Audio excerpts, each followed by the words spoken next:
Unleashed Militia. We have a special guest today, my man Black, the quarterback from y'all already know Business Decision Sports. So if you ain't followed, go over there and follow before we start the show. He will be live on his channel as well. You know, diehard Raider fan. I'm sure y'all seen him around. Great um, content, great takes, right? And today we're gonna see if we can pull some of our own great takes. So pull up, pack up, roll up, whatever you gotta do. Let's get it in. What's good? What's good, my Yo, brother? yo. I finally made it to the show. Right, right. Finally got you on the screen. We always, battling back and forth through the chat. Well, yeah, I'm on one end and you're in the chat, or you're on one end, I'm in the chat. So it's nice to Right, finally be able to not have to just type. I feel like I'm a damn secretary sometimes. So right. Man, I appreciate you having me on your show. You've been working really, really hard, man. So when I see Raider fans out here getting it, especially like in the off season when it's like the slow period, it's easy to make content when everything is good and everything is going around. But when you're doing the dog days of summer, I yes, have sir. nothing but love and appreciation. So of course I'm gonna pull up and do what I can. Hell yeah, appreciate that, man. I see you over there doing your thing solo now, grinding as well, and doing your thing with Pizzle, and so Dirty and all that. Yeah, y'all got some fire stuff going. So shout out to you. I see y'all as well over there grinding, trying to take over the YouTube airways. Like it's getting hard to get in where you fit in around here, right? There's always somebody on, man. Like I might start going 3 in the morning. Exactly. Hey, I was gonna go live yesterday and I saw that you was going. I was like, dang, I want to see what he talking about. So it's a good time right now because people are excited. So I'm here for it, and we just gonna make it as fun as possible. And hopefully, this is the beginning. Let me rephrase that. Let me stop trying to be politically correct. This is the beginning Yes. of the change right here. So you've been a Raider. I ain't gonna even say you're a Raider fan because if you've been with the Raiders for half a decade, you're no longer a fan. You're actually a Raider to me. So so Yeah. you already know what it is. This is the beginning of something special. You know, it doesn't guarantee anything, but you know we're doing things right and we're going in the right direction. And now we at least have a fighting chance. Right. So let's just start from there. What do you think about the new management in the building? Are you a Spy Tech fan? Are you like some of these guys that still need to wait and see? He needs more time. Are you happy with the last two drafts? Well, so my thing is you win championships from the top down, not the player up. So that's why we've always had like a lot of problems with trying to get to the pinnacle because we try to get these players, bring them in, but then our head office was always dysfunctional. And then we always had a clashing of egos and stuff like that. So finally, we Mark Davis stepped out of his own way. A lot of people said he had a problem with getting out of his own way. He started to do that, relinquish some of the football stuff to TB12. TB12 and Spy Tech. I have no problem with Spy Tech. He's he's had competent drafts. Right. We don't know how it's going to pan out yet, but they were competent. We could see why they did it. You know, even in the time when we didn't see it, just like this year in the second round, we were like Stooks, Zoom. Matter of fact, a lot of people were like Mendoza. Let's trade back. So, and it's so funny now because a lot of those people that were like that now they're like, well, he needs to start day one. You know what I'm saying? So it's kind of Mm-hmm. fun to see that, and then it's good to see that we're actually making moves going in the right direction, addressing needs. And then after the second day draft, then people kind of start understanding, all right, this is why we did that. When the draft was over, it became clear. So we have a plan, we have a path, and it looks like we're following that. And hey, I think this is an exciting time. I think people should really use that use that faith that they had in those incompetent regimes and Preach it. pour it into this one because this is the most competent regime we've had in a long time, and we haven't Mm-hmm. even played games yet. So, Mm-hmm. let's embrace it. I feel the exact same way, man. It's been a long time since we had not just a general manager that was competent, but a head coach that was competent and on the same page as the general manager, on the same page as the ownership, on the same page as the minority ownership. He on the same page with the janitors, with the weight room. with it's a page that everybody is on. That everybody sees the vision, they're bought in on the vision, and everybody's trending towards the same goal and the same vision. And we haven't had that in a long, long time. And I don't even know if we had that with Gruden, right? He brought in Mayock. Mayock, never been a GM, didn't really have the say. It was, Gruden's show. This is different, right? It's different. We know who's the boss. We know who's in charge. We know who's making the calls. We know who's giving the orders, right? We know all this. Before, we didn't know. When somebody got fired, you're like, damn, where'd that come from, right? Was that a Tom Brady decision? Was that a Mark Davis decision, right? Was that a head coach decision, a Pete Carroll decision when you let guys like Jermaine Pratt go in the middle of a season when he was our best linebacker? You know what I mean? Like, who's making these decisions? We didn't know last year, right? Was it Pete Carroll? Was it Chip Kelly? We have no idea. So this year, we know where the decisions are coming from. We know who's making the decisions, and we also know where to point the fingers, right? If something's not going the way it's supposed to go. Last year, it was the players suck, and this, and the coaching's horrible, and now we have at least direction on where we're going, but also we know who's in charge and who to fire, right, or who to who to try to run out the building, because Oh, damn that's well good though. if it doesn't work out, damn well the Raider Nation's running people out the building. That's just how we do. So, yeah, it's nice to have a direction and actually know who's in charge and which way the ship is heading, right? Yeah, no, absolutely. I was gonna say, as even as recent as last year, we didn't know, or we could at least see the divide, right? So Mm-hmm. we always saw that Pete Carroll had an issue with Chip Kelly. We thought, well, for me, I thought it had to do a lot with the play calling because the play calling was terrible, and I already knew it was going to be like that the day we signed Chip Kelly. Think Chip Kelly really made this whole regime look bad. I'm not saying he was 100%, but he definitely was up at least 68.2%, like 75%, like majority to me, right? Mm-hmm. And so I think Pete Carroll had an issue with him. That's why he sent Brennan over there to kind of be like the eyes and ears over there to see what's going on, maybe have some influence to usurp Chip Kelly. Because a lot of times you saw at halftime, they would ask Pete Carroll, "Hey, what do you do? What do you need?" And he would always say, "We need to run the ball more. We need to do this. We need to do that." And it was always offense related because really that was an obvious issue because we couldn't score points. So, and so it was always a button of the heads there. And then come to find out just recently, Pete Carroll and our defensive coordinator Patrick Graham said he only got to call 6 quarters the whole year, and he Mm-hmm. did that because he went rogue. Now Mm-hmm. let's just assume that's true, right? So that means Pete Carroll was funking with his defensive coordinator. He was funking with the offensive coordinator. He was the head coach, but he didn't have the leverage of a head coach because one person hired him and the other person hired Chip Kelly. So, like you said, now there's accountability all around the room. You can obviously see it when it comes to even Kubiak saying, "Look, I got my hands full over here with changing this offense. We got this line, we got these plays, and you know what I'm saying, we got to get the system in. Coach Robbie, I trust Coach Robbie. That's why we hired him. He got to do his thing. He got a lot of things planned, and that's what it is. So there's not going to be no clashing of the heads right there, right? No egos, right? And now that we know, like you said, who's in charge of what, if things start breaking down, hey, first person act up, first person get drug out.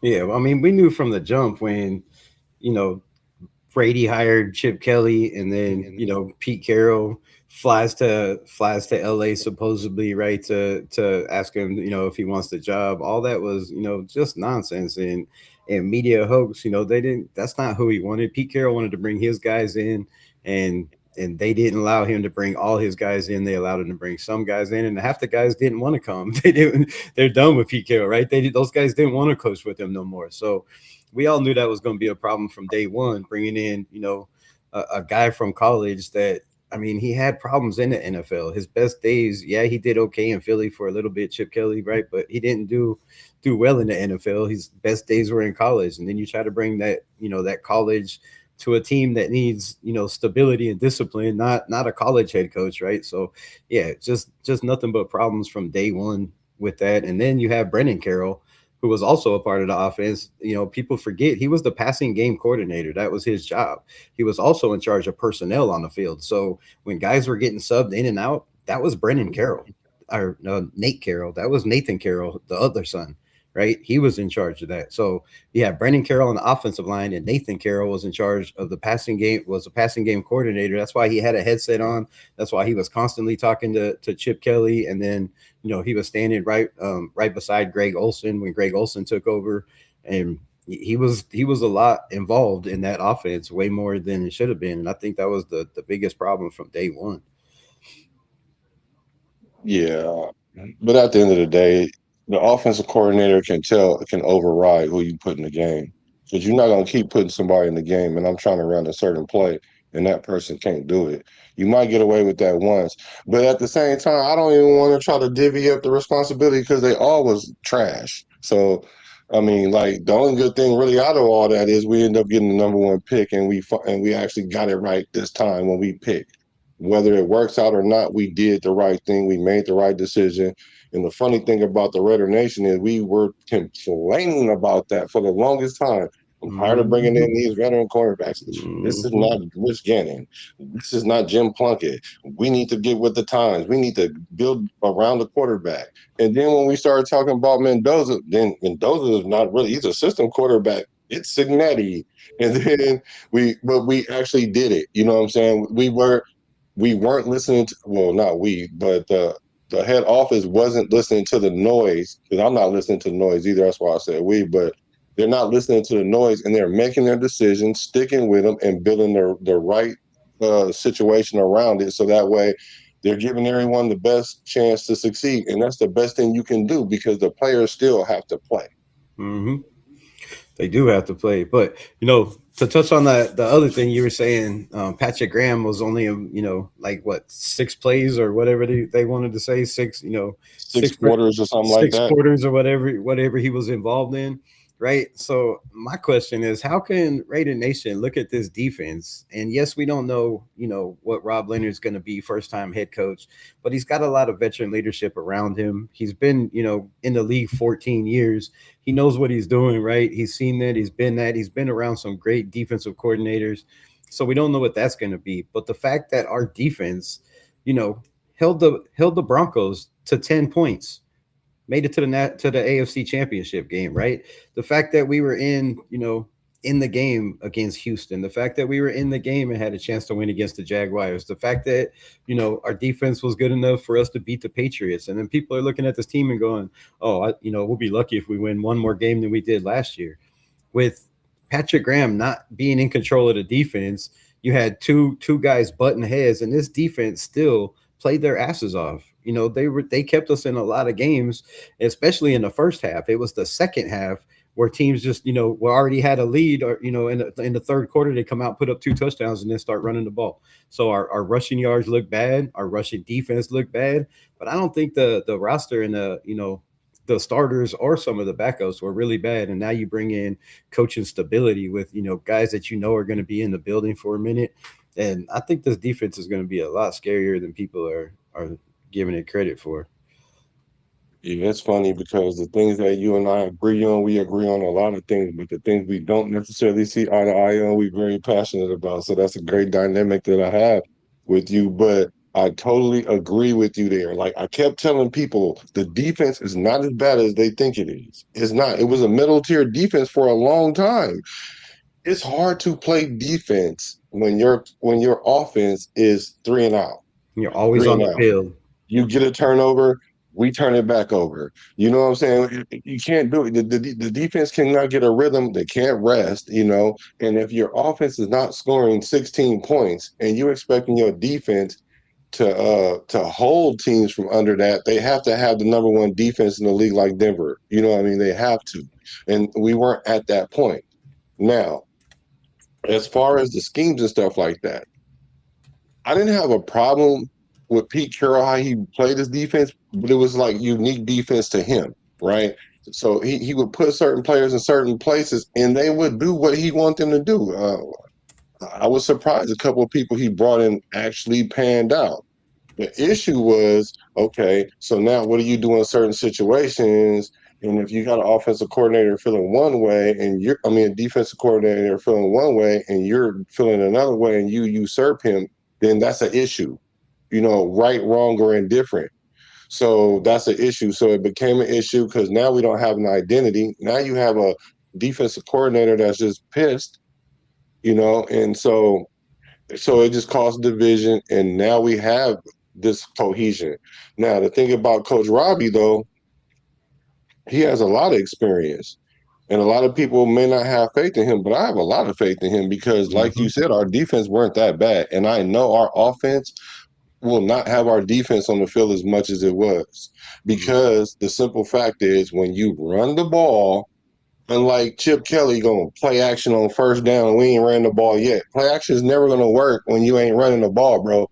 So he'll do that, but if we're going to run the ball regardless whether it works or not. We're going to run it, and that's going to take time off the clock, and that gives the defensive time to get some oxygen or get some coaching or tell so they can be told what's being seen and all that stuff instead of getting a sip of water, grabbing a helmet, and running back on the field. Facts. 100%. 100%. And like you said, man, if the defense made a play, the offense would get the ball and they go three and out. so you're wasting all that energy to give your team the offense the most opportunities, and they just squander opportunity after opportunity away. And you don't even get a chance to get a drink. I mean, there was plenty of times where they come off the field, they get a drink, and they sit down, and they were literally right back up, right back up and on the field. And then you expect them to be fine, right? Like that's just crazy to me. I'm muted. Yeah, they never rewarded the defense. They never rewarded the defense. It's rare that the offense rewarded the defense. And we kept saying, Max, do this, Max, do that. We need Max to do this. And even like, yeah, we really didn't help. We didn't do any service for the defense. But this year it'd be totally different. I mean, I can see that totally different. Oh yeah, you got competent guys behind Max. You got N'Kobe Dean, right? You got Quay Walker. You got Eric Stokes coming off his best season ever, who's relishing taking over the leadership role. I mean, when was the last time you seen that in Raider Nation from any player saying, "I want this role, right? I want to be the leader. I want to be some things." And I had somebody tell me, the other day that um, when those guys got beat on those touchdowns by Aiden O'Connell, right, through those three touchdowns, right, coming off the field, the coach was going over there to tell the player that it was right, what he did wrong, how he got beat, and Eric Stokes was already over there saying, "Yo, man, look, this is what you did," and coach just looked at him and turned around, walked away. So that's something we have not had in a long, long time. You got players that are willing to take that role in Eric Stokes, who's been around and had his struggles of staying healthy and being this, but he was he's a former first round pick for a reason. So when you have players like that, like he said, I wanted to come back here. This is a family to me. I love Vegas. I love the camaraderie we had, and I don't want to play anywhere else. So, he came back, took less money. He probably could have got a little bit more money somewhere else, but he wanted to come back. He wants that leadership role, and he's already, teaching these young guys. And we haven't seen that in a long, long time. Guys on the sideline coming in and, my sister Yeah, working. it's easier for coaches it's easier for players to coach players instead of having the coach come tell them. Because if the coach come tell them, it's almost like if I have to tell you too many times, I'm not going to tell you no more. So when you have a player that takes it upon himself, and then we coach ourselves, then we holding each other accountable because ultimately you want the guy next to you to want to run through a wall for you, right? And you do the same. And if he's trying to let you know how to handle business, then don't take it personal. You can't take it personal. And if you're the type of player that's going to take it personal, you probably shouldn't even be in that position then. So yeah, I will always like Stokes. I mean, not Stokes. Stokes. And I told people coming into last year, keep your eye on that guy, and he really made me feel good about that pick that we made, bringing him in, because there were questions around him, and Red stepped up and he basically earned his check. And he, like you said, he could have got a little bit more money, but then you have to start over, reprove yourself. He's Hmm. already established himself here, and now that's good because now you don't have an offense that's trying to test all our corners. I'm sure they'll test him a little bit more now than last year because we had rookies on the other end. But they know, though, if he ends up making a play or two, they're gonna like, all right, let's not really mess with this guy because he's really solid.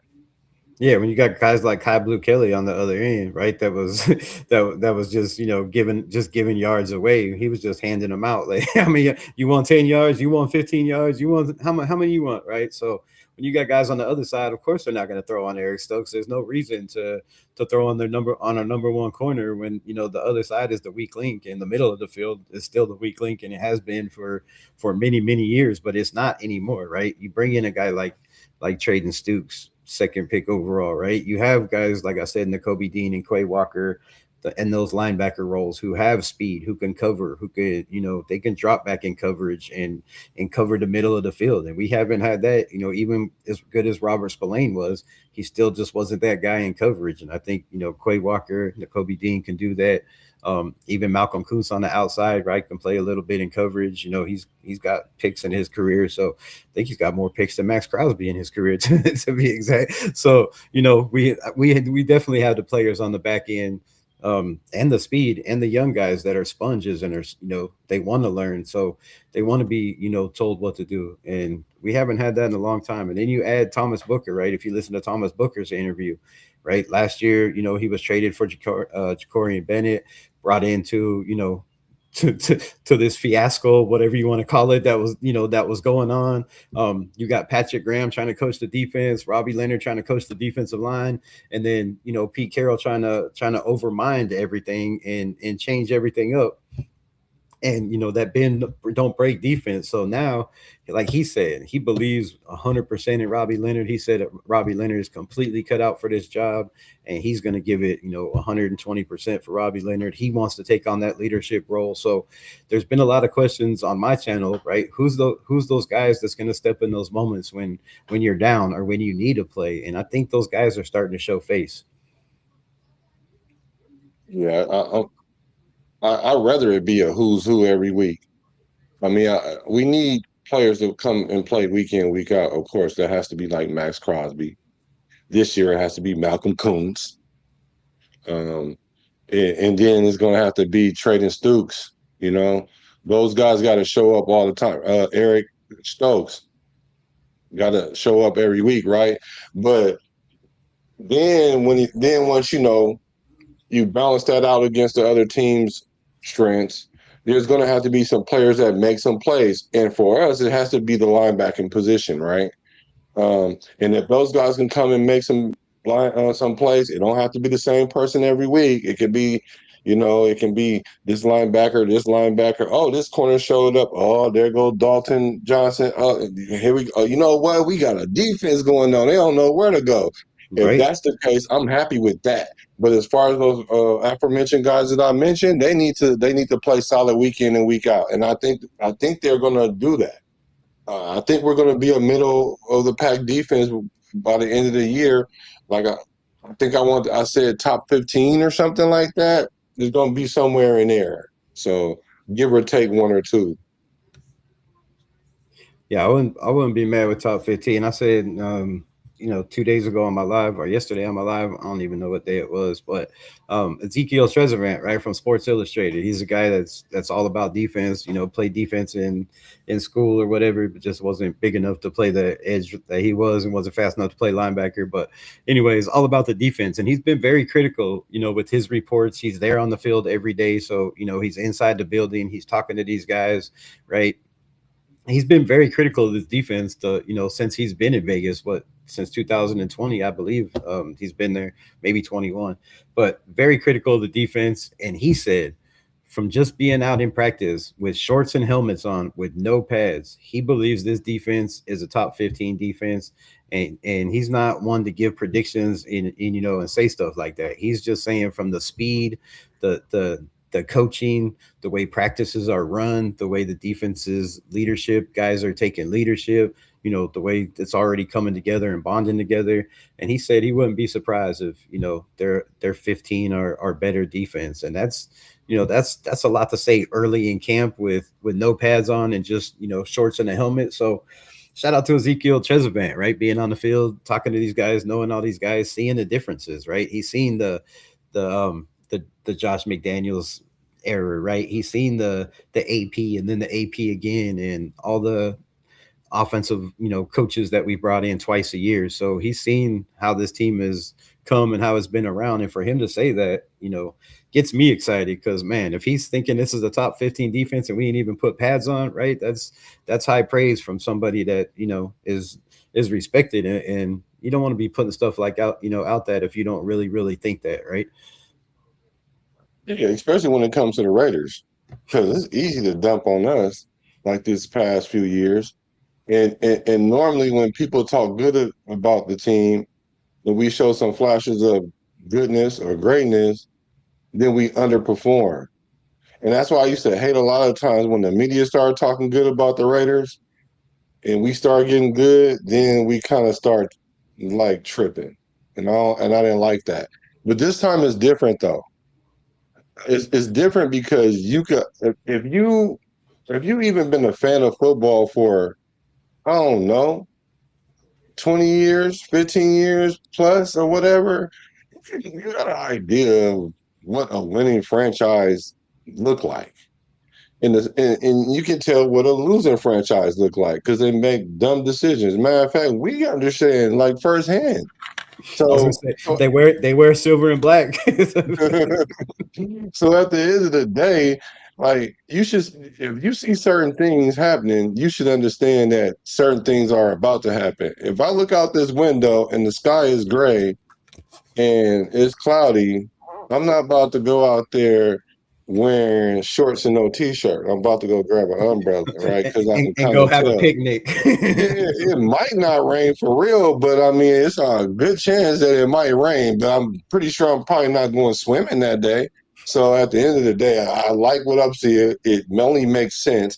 Now let's just see if we can put the product on the field because it does take some time, and that's why you got to create a new what we was calling that a new culture. We need a new culture and it usually takes about a year to create a culture, right? But the thing about it is, when Coach Kubiak came in, he created the culture instantly. Like the culture is instantly there, all the way up to the shield thing. Hmm.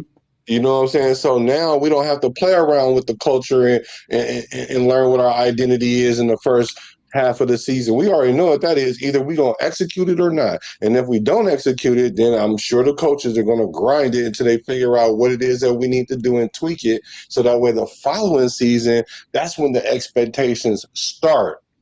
I didn't say that you come up with the expectation, but they start there.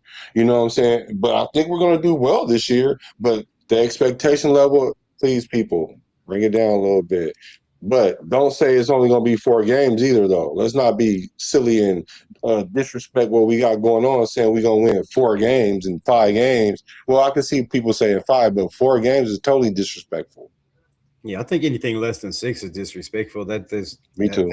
You can't tell me you believe in this team, what they're putting together, Spy Tech, the coaching, and you think 6 games is a stretch or a reach. Like that's just crazy to me with the talent you brought in. We spent the most money in free agency. It's funny, the Patriots spent the most money in free agency last year. They made it to the Super Bowl. The the Redskins, Washington Commanders, they spent top 5 in free agency 3 years ago, right? With a rookie quarterback, they made it to the NFC Championship.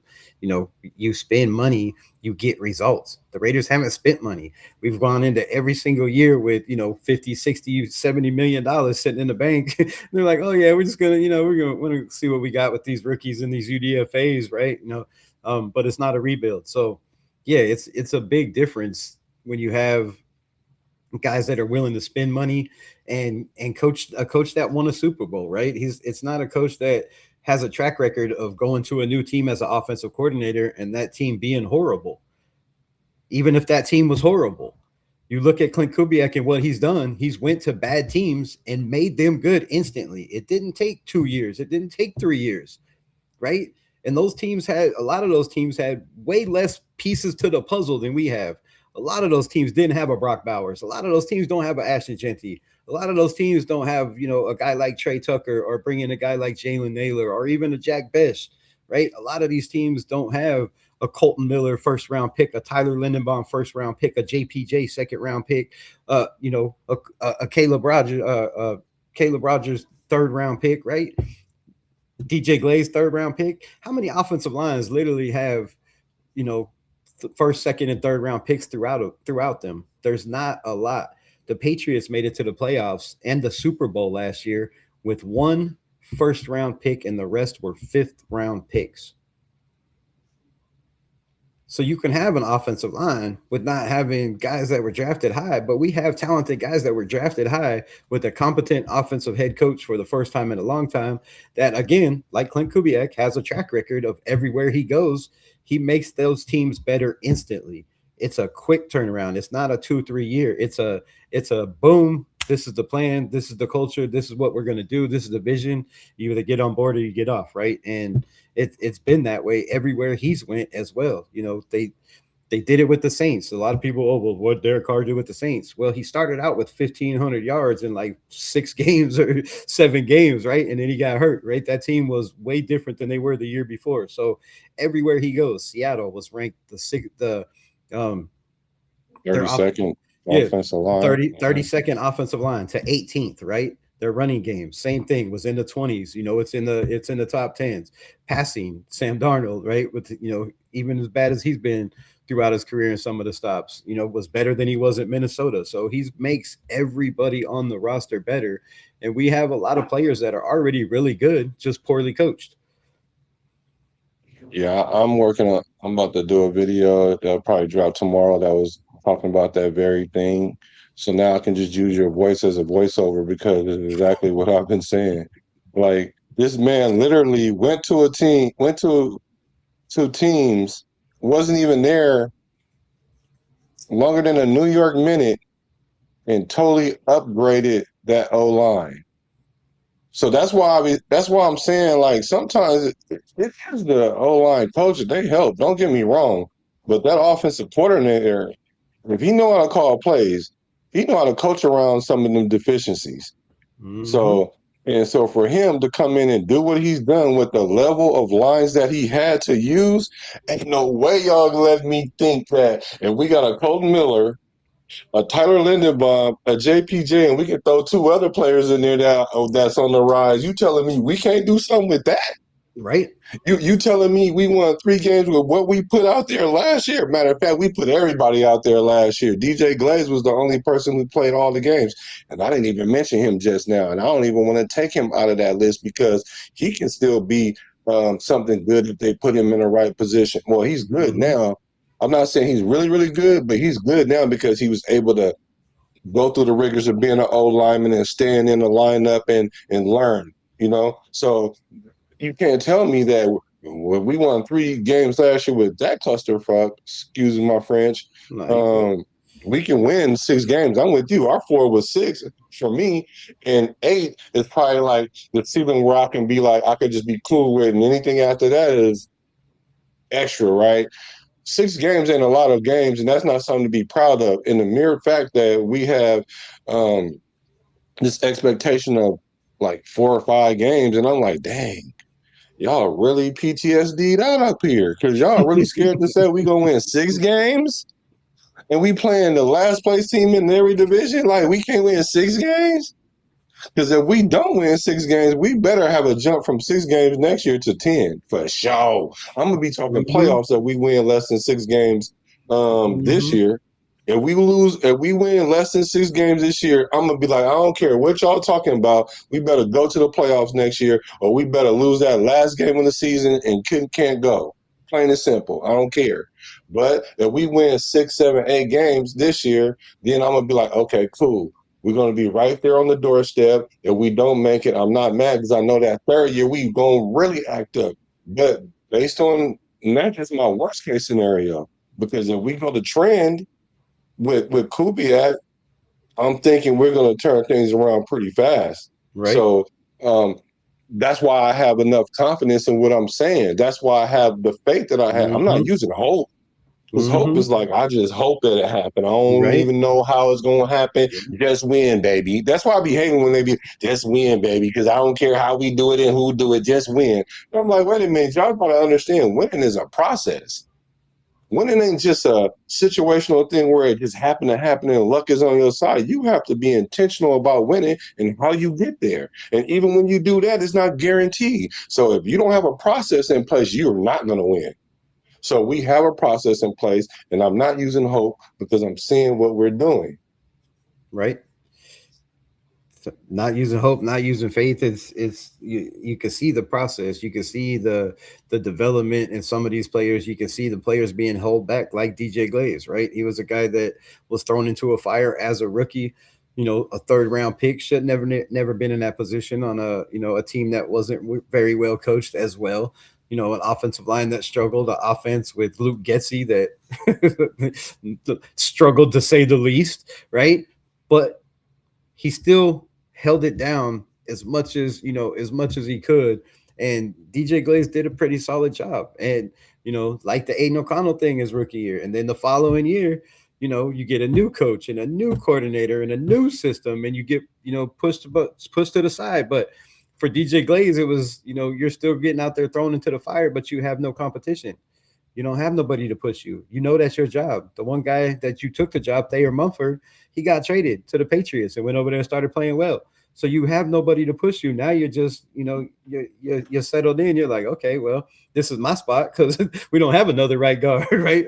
Who they gonna Like, bring who's up? going to take my Yeah, position? They're not who's just going to throw somebody over there. right? That's Yeah, what he's probably yeah.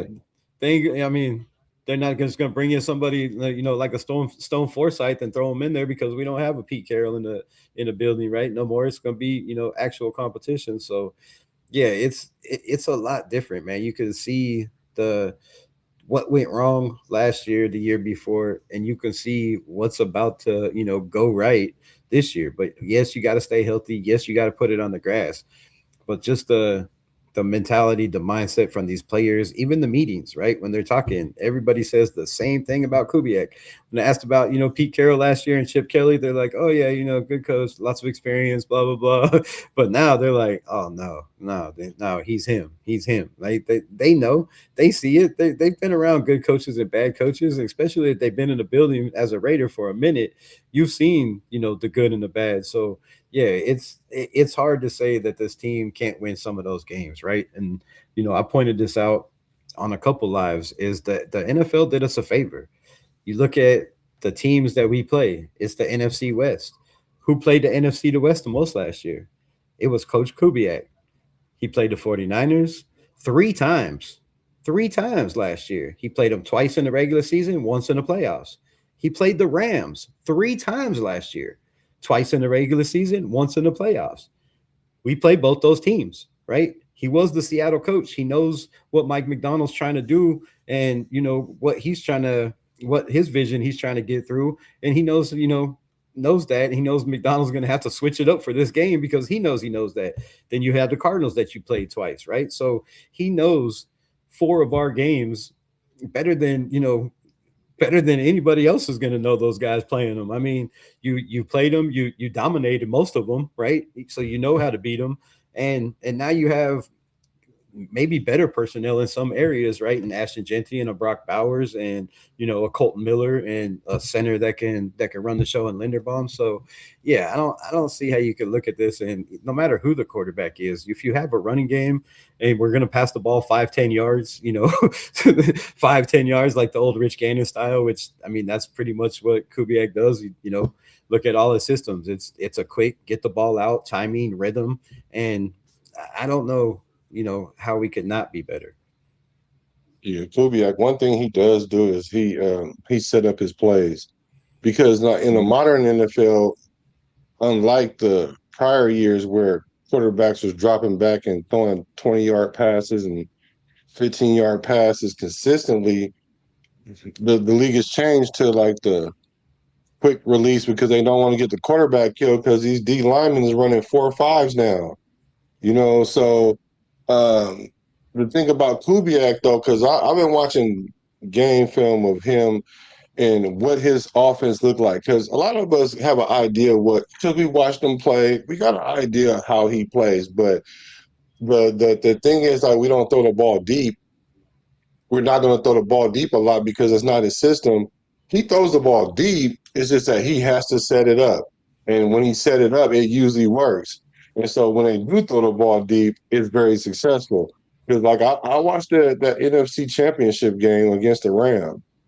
And you want to talk about a master class between two high level Threw 5 deep balls. genius. 2 of them were touchdowns. Like, They they were going at it, man. And Kubiak was dialing it up. So I think he'll do it when it's necessary. But it worked for the Raiders back in the day, but they just didn't have no counter to beat Gruden because Gruden already understood it. Like he said, if Gannon pump fake to the left, all y'all run to the right. mm-hmm. Basically. So Kubiak is going to be able to get us the ball deep, especially if you see a DT just running down the field open, like he was doing in the first game against the Patriots. Because that pass he came back and caught, he was out of there. Mm-hmm. If the quarterback could have threw the ball toward the end zone, he was out of there. But he still made the catch. So all I'm saying though is if the situation and the opportunity present itself, we'll go deep. But other than that, everything is going to be controlled chaos. Yeah, but it's going to be set up deep passes is what I mean. Like even Yeah, with the Rich Gannon days, right? They still had Jerry Rice and Tim Brown. They were throwing bombs to, but they only did it 3-4 times a game. And when they did, they were connected and they were big plays, right? They were either touchdowns or 30, 40, 50-yard gains. So Rich Gannon didn't throw the ball deep a lot, right? It was little short dink and dunks. And this is the same kind of West Coast offense with the same style, right? They're going to set it up with the run. They're going to set up the play action, and they're going to take their shots downfield, but they're going to be set up with the rest of the plays before they get to that moment, so it works, right? You brought up the NFC Championship. They ran four plays, the exact same play, exact same setup, right? Where guys were lined in the same formation, but they ran the same play twice. Then the next play they mixed it up, and then the third play, they passed out of it, which ended up in a wide open touchdown because they thought the tight end was gonna set up a block and he leaked out. So they did that all year, is set up plays for the end, but you have to have a defense to keep them, to keep you in the game, and that's why Seattle was able to win. It was the offense was good, but they weren't great, right? It was the defense setting them up, giving them short fields, creating a lot of turnovers. They created a lot of turnovers, and that's the same thing with the Jacksonville Jaguars. Trevor Lawrence wasn't just flipped a switch and became a great quarterback or better than he has been in the past, right? That defense was first or second in the NFL in turnovers. They were giving them plenty of opportunities. The more opportunities you have, the better you have to look great as a quarterback in the offense. So I feel like we have a defense now that the speed that we can create turnovers and give more possessions to the offense, and hopefully they could do something with it this time instead of because we didn't create a lot of turnovers last year. We didn't get a lot of sacks, we didn't get a lot of turnovers, but I think this year is going to be a lot different. I think the opportunities for the offense are going to come in bunches. yeah. The thing about a Kubiak offense is we're going to learn how to run, I don't know, a handful of plays very, very well. Mm-hmm. Like 6 or 7 plays, I don't know, whatever. We're going to run them things very, very well. And then we're going to have so many variations off that play that we already run very, very well. And that's how you make uh, uh, okay offense into a good offense. And depending on those players you have in that, you can make it a great offense, or at least enough to win a Super Bowl, right? So that's what we're going to do. And that's why we need those smart players in the room that their minds don't drift off, because Right. we're anticipating the defense and the defensive coordinator mind to drift off, and then we capitalize on that because we're going to be highly unpredictable. Although we're going to run 6 or 7 plays very, very well with like three, like you said, 3 to 4 or 2 to 3 variations to it because it gives that same look. So I'm not even worried about it, bro. I think we're gonna be fine. I Nah, think they if we have a middle tier defense, we'll get some turnovers. Because even last year when we got the turnovers, we were giving them back, and we're not gonna do that. So if we have a middle tier defense and a upper middle tier offense, I ain't hearing that we win this less than 6 games. I don't care. right. I feel the same way. Like we could fall into to 3 or 4 wins. You know what I mean? The ball's gonna bounce your way and go the right way. And there's a lot of games, like I said, right? There's a lot of games we were in last year where the turnovers let us down. When you turn the ball over 3 times in a game, no matter how many points you're putting up, your defense is not just it's not gonna be able to withstand, right? 2 turnovers, 3 turnovers, and we had what two games with 3 turnovers, multiple games with two interceptions, right? So your defense can't win like that if your offense is just giving away every opportunity they get.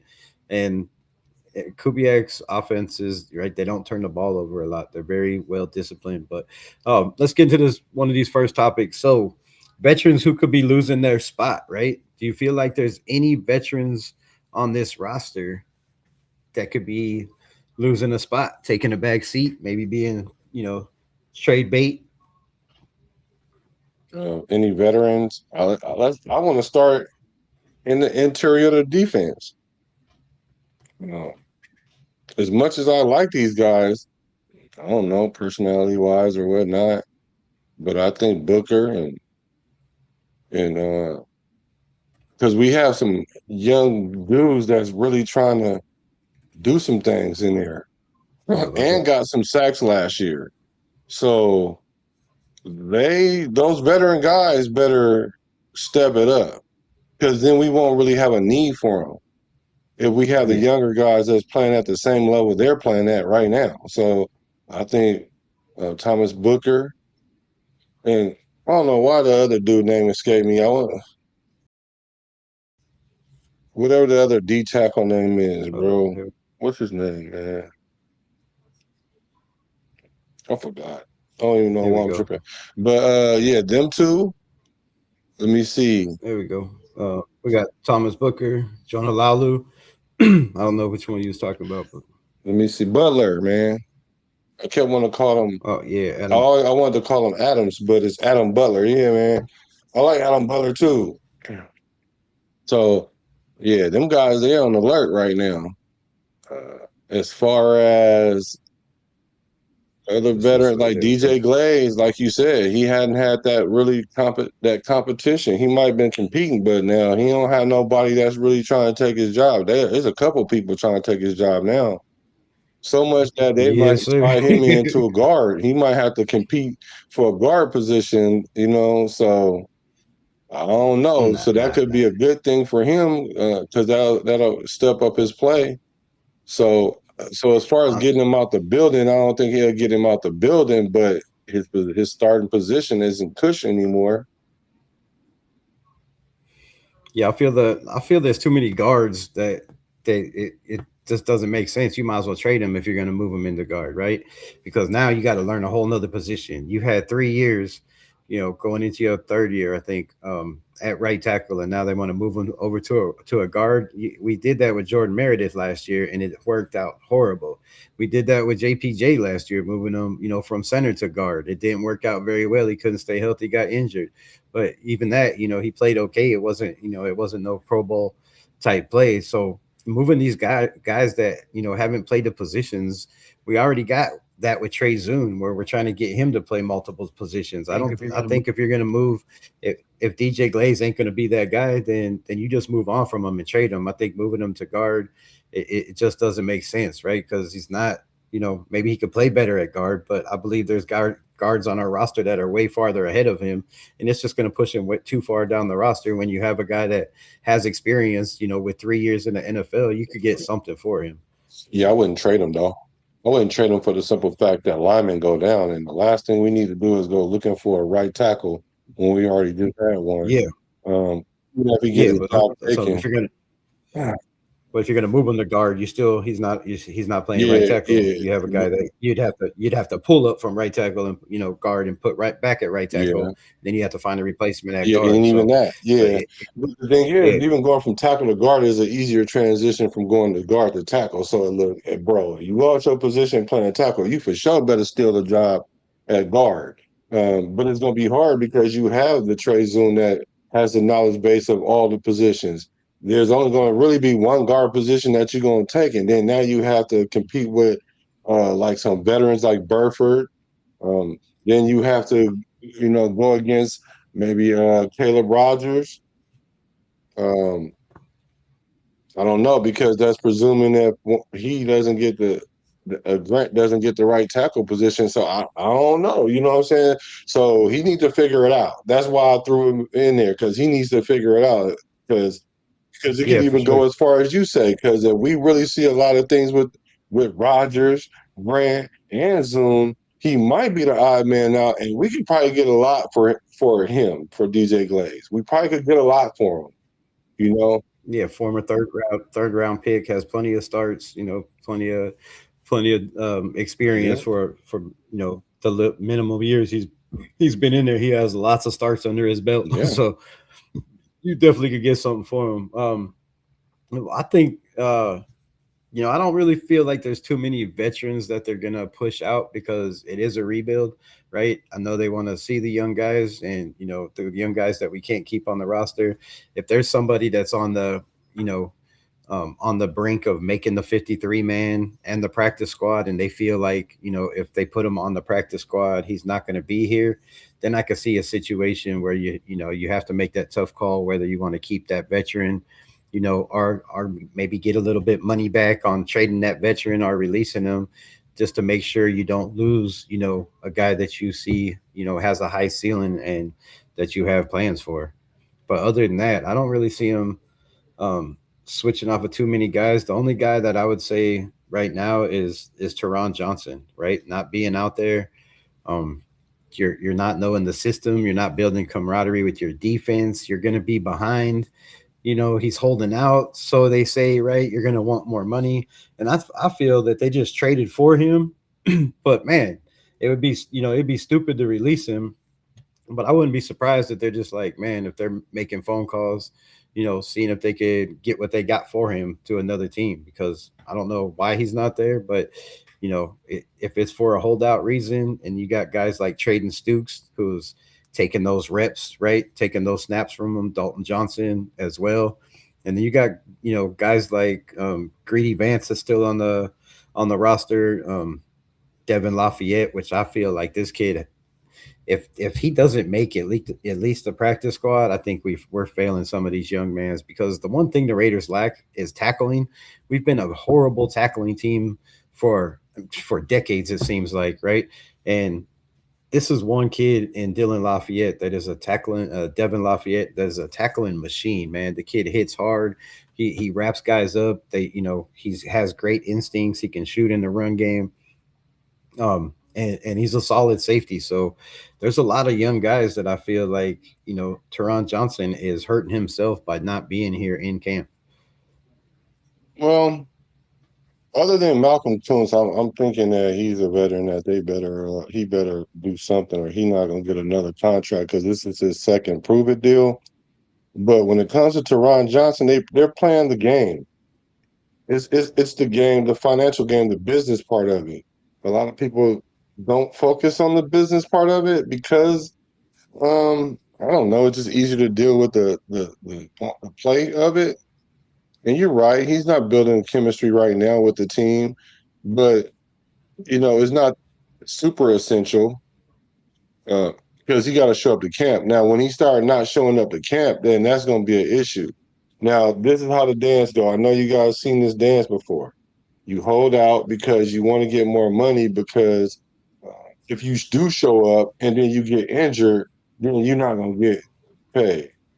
Right. Y'all trade the Raiders traded for him. He has some money on the books. They kind of want to find out. He want to find out how he gonna get his money. So of course the agent's gonna be like, you gotta sit out. You're gonna sit out. All the voluntary stuff, sit out. And then we're gonna play chicken and just see who's gonna move out the road first. Spy checking them like, look, check this out, man. We got the money to do it, but now, well, we don't know what kind of player we getting right now. Are you really injured? Because we're starting to form Hmm. some stuff over here, and you, like you say, it might be stupid to get rid of them, but at the same time, you really ain't gonna be no sweat off our back because it's not like we bringing in some guy we all knew was gonna be him.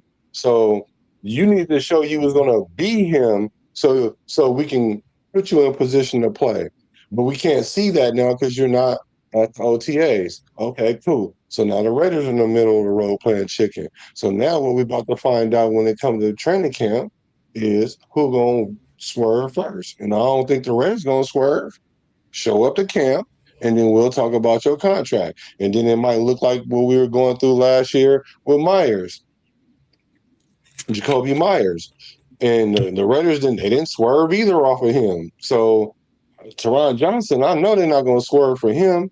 Now, the answer and the solution is they both are going to have to give. We're going to have to give him some guarantee money, restructure the contract, whatever we need to do. We're going to give him a couple of dollars, but we're not going. You don't have a high value for us, so you're going to either take what we give you or you not. And then if not, then you got to go. It's cool because we got these players over here, and we got some younger guys over here that we can throw over there and then try nickel back. Because then what if Hezekiah Maxes come in and play some nickel? Because everybody high on him, but Hmm. he's an odd man out because of the talent that we already brought in ahead of him. So Teron Johnson, you dip. All right, cool. Hey, Maxes, get in there. And then we see what he does well. He might not have to play nickel all the time, but situational. Robbie Leonard needs to know. All right, cool. We about to bust this play right here. Get in there. You know what I'm saying? So he's the one that really got a lot on his plate to figure out. Because if he don't show up to camp, then I don't know. He might not be a Raider.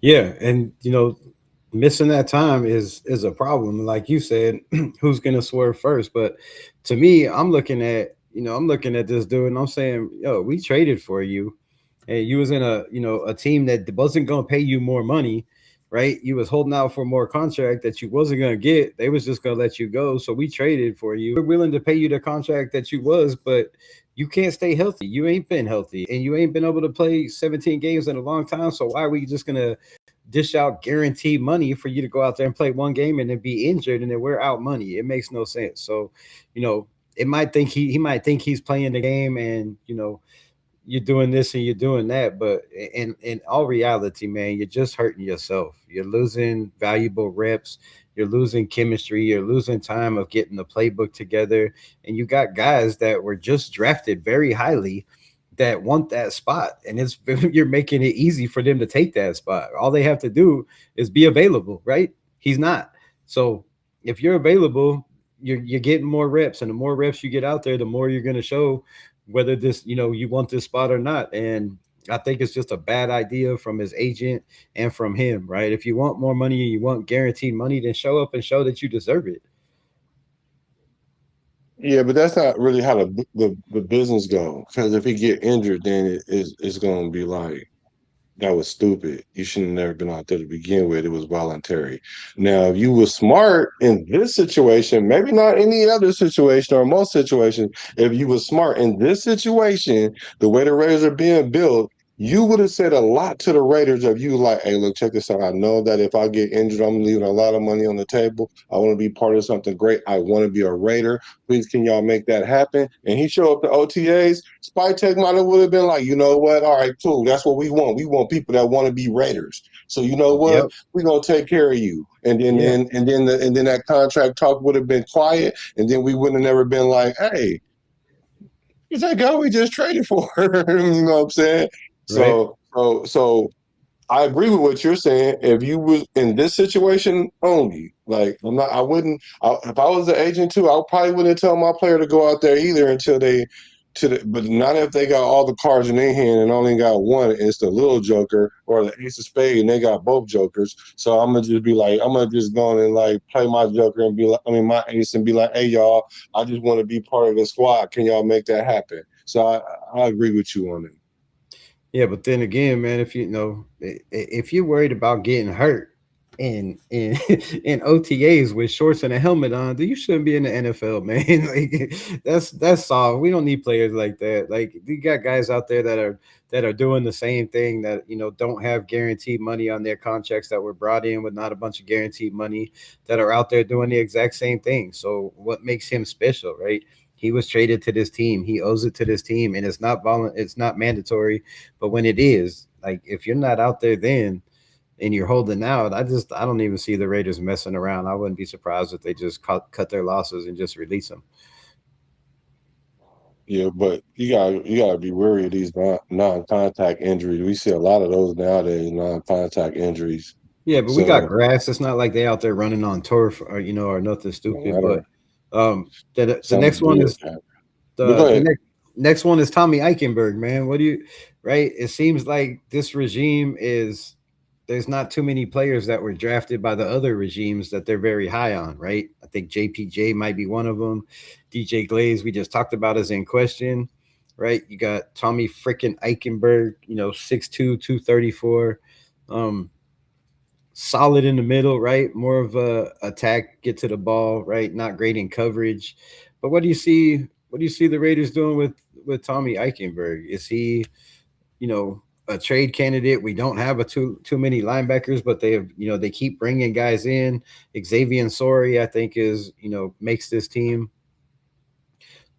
but they keep bringing these guys in, and to me, a lot of this, a lot of players that were drafted, by the last by the last two regimes, it seems like they're dwindling those players down a little bit, little bit. Right? There's not too many left. There weren't too many left on the roster as there was, but there are a couple, right? Guys like Dekamarion Richardson, who I think is also on that chopping block, getting ready to walk the plank. Can you get something out of him? Former third round pick, 6'2", got the size, got the length. But him and Tommy Eichenberg, man, I'm you know just being the observant man that I am, looking at all these situations, and I'm like, man, the players that are getting let go, or it seems to be the Tom Telesco draft, right? The Tom Telesco draft. And depending on how the quarterback situation goes, it might be a lot of those uh, Josh McDaniel guys not on the roster either. I mean, we have so many drafts over the decades that guys are not on the roster anymore. So, you know, those are my two. You got Tommy Eichenberg's going to have to prove something and show something, and with Nakobe Dean not being out there, he's not. It's not helping. He's not getting any reps behind them because Cody Lindenberg has been taking those reps instead of Tommy Eichenberg. So, to me, all signs are pointing to, bro, you better have a damn good camp, or it might be all for you. Yeah, it's good for those guys to get reps and go back to that guy picture. Boy, do you see that linebacker neck he got, boy? Yeah, bro, Tommy Eichenberg. Yeah, he got the Yo, boy, got a yeah, linebacker neck yeah. if I ain't never seen one, boy. He, But he yeah, I'm he happy a that full they're gonna on be linebacker too. huh? He's one of those old school linebacker types too. Definitely. Yeah. So for me though, in our linebacking core, we're thin there. And then we also have questions as far as health because I don't know. That's why maybe they're not even in this voluntary camp because they don't want to get injured. That's what I'm saying. Like some weird stuff can always happen, right? So we definitely need help in that linebacking core. That's my main concern. Like, is that linebacking core? We got some studs there now, but I promise you, the moment that something happens, defenses are going to key in on that, and that's just going to be we ain't going to be able to stop the run, and then that's what we're going to have a problem with. We call the right play on defense, but we can't execute it because the players can't tackle. So that's going to be an issue, and that's going to make it for a long year if that's the situation. Because we're definitely going to need to go get some linebackers. So these guys, they got an opportunity to step up. If not, um, give them this year though, because we're going to need them. But if they don't show up in some kind of way that's going to bring up some productivity on the field, then yeah, we need to turn to and go somewhere else with it. Well, I mean, you gotta take this to an account too, right? Usually, you would have a Mike linebacker, a Sam, and a Will, right?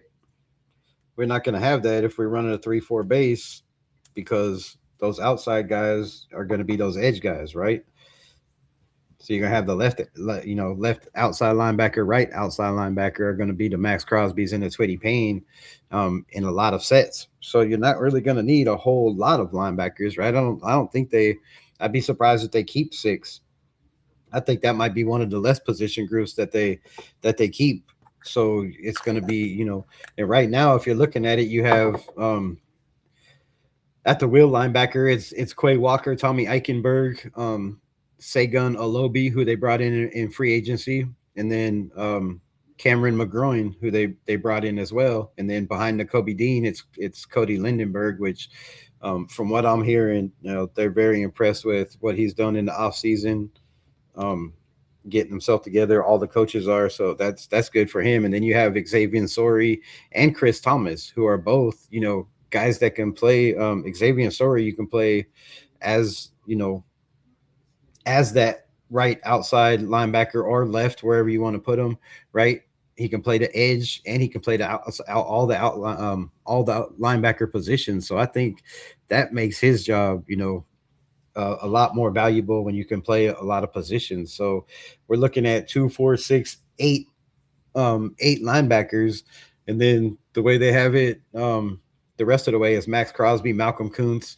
You still have Brendan Jackson on the roster, and then Kane Sloan, which is a guy that is kind of like Xavier Sori. He could play that linebacker position and also play the edge. So I think those guys have more value, right? We've heard this regime and the last regime, but mostly Spytek, since he's been here the last 2 years, preach versatility. You want guys that are the most versatile. And to me, the most versatile linebackers that we have right now are guys like Kane Sloan, who's a UDFA, and Xavier Sori, who are UDFAs. So I would not be surprised whatsoever if those two guys end up pushing, some of these linebackers out, like Sega and Ulabi that they brought in, not making a lot of money. I think it's less than $2 million, easy to move on from. Cameron McGroin, they brought in just as a body. I feel like to see what he can do, but I wouldn't be surprised. And then Brendan Jackson, we brought over from the Rams last year, and he looked pretty solid, right? A lot of people were talking about, damn, this guy could really help this team, and then he gets hurt. So we didn't get to see much from him. So, there's a lot more depth than people are looking at on the edge rushers and the linebackers.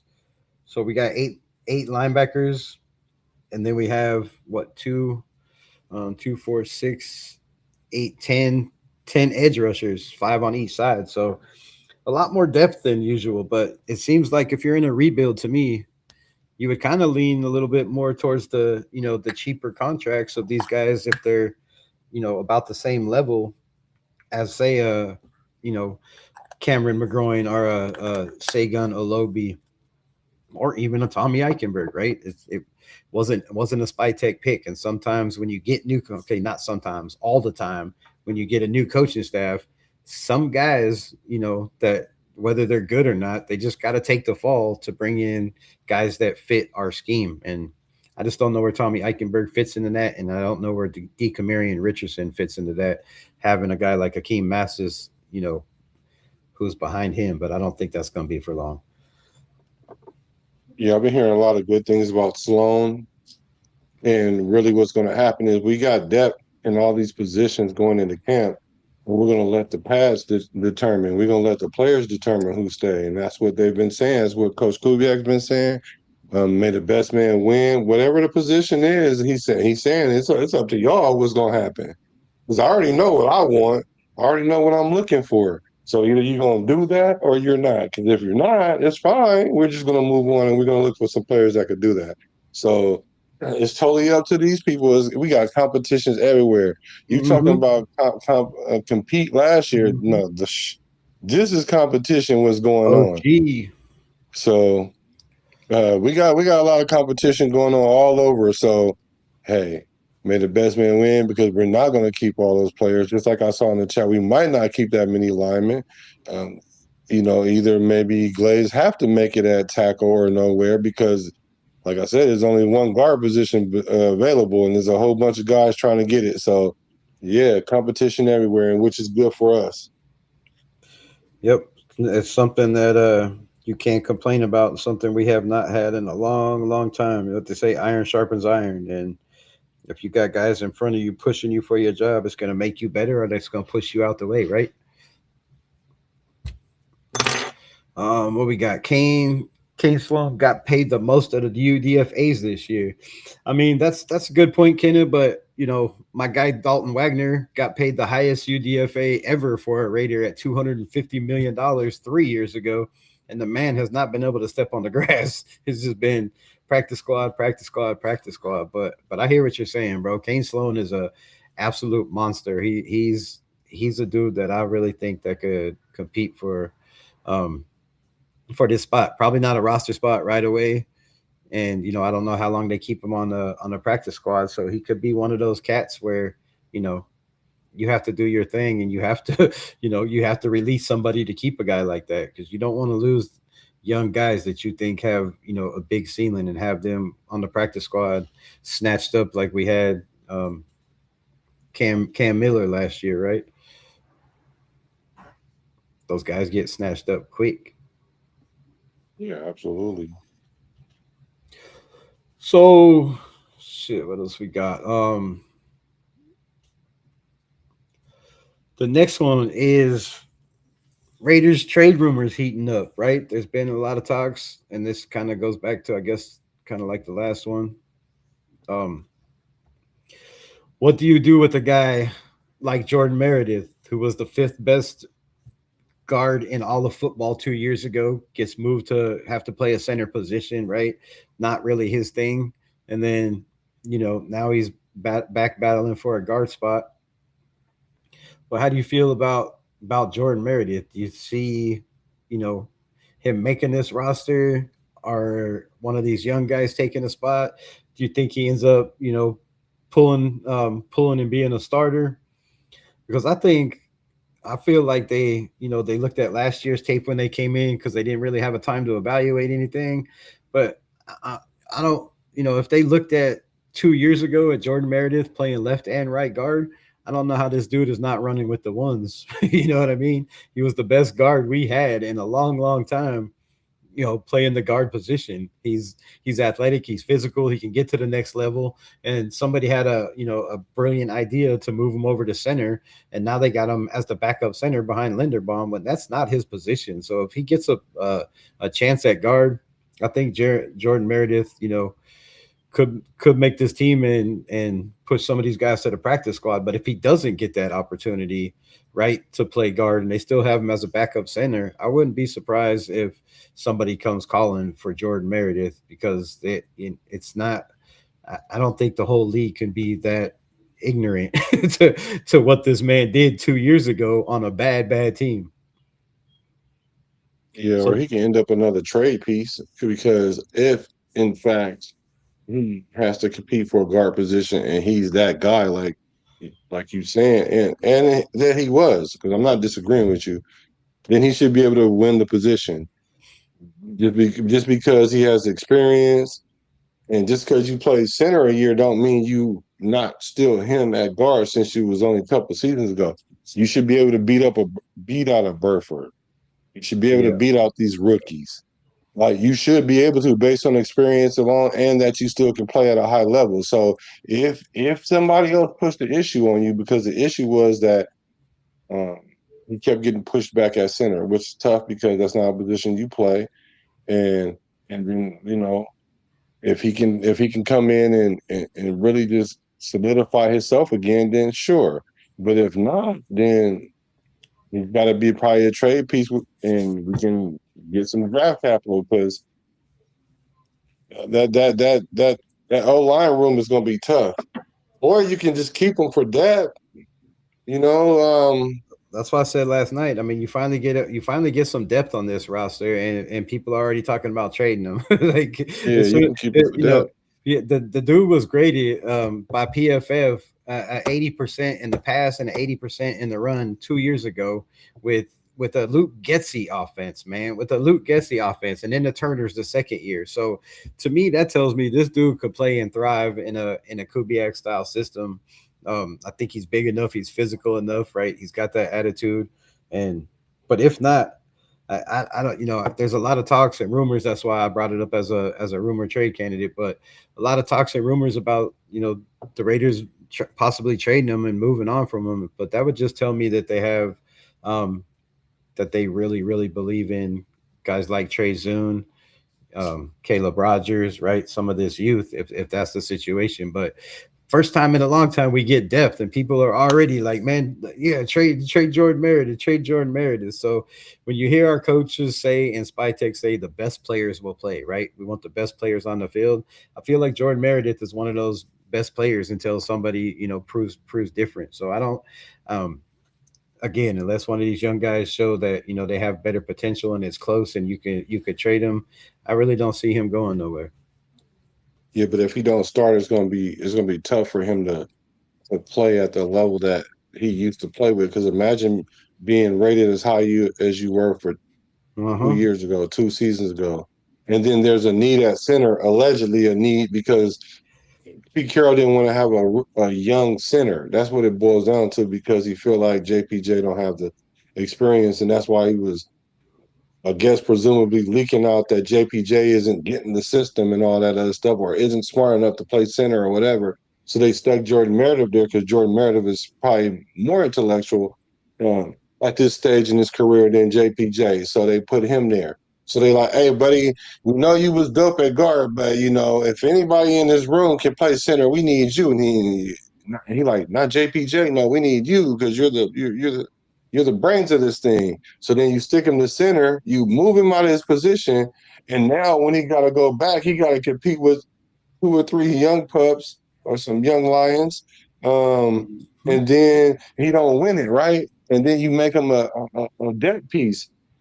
That's gonna mess him up for real, unless he just really a selfless guy and his ego is very very small.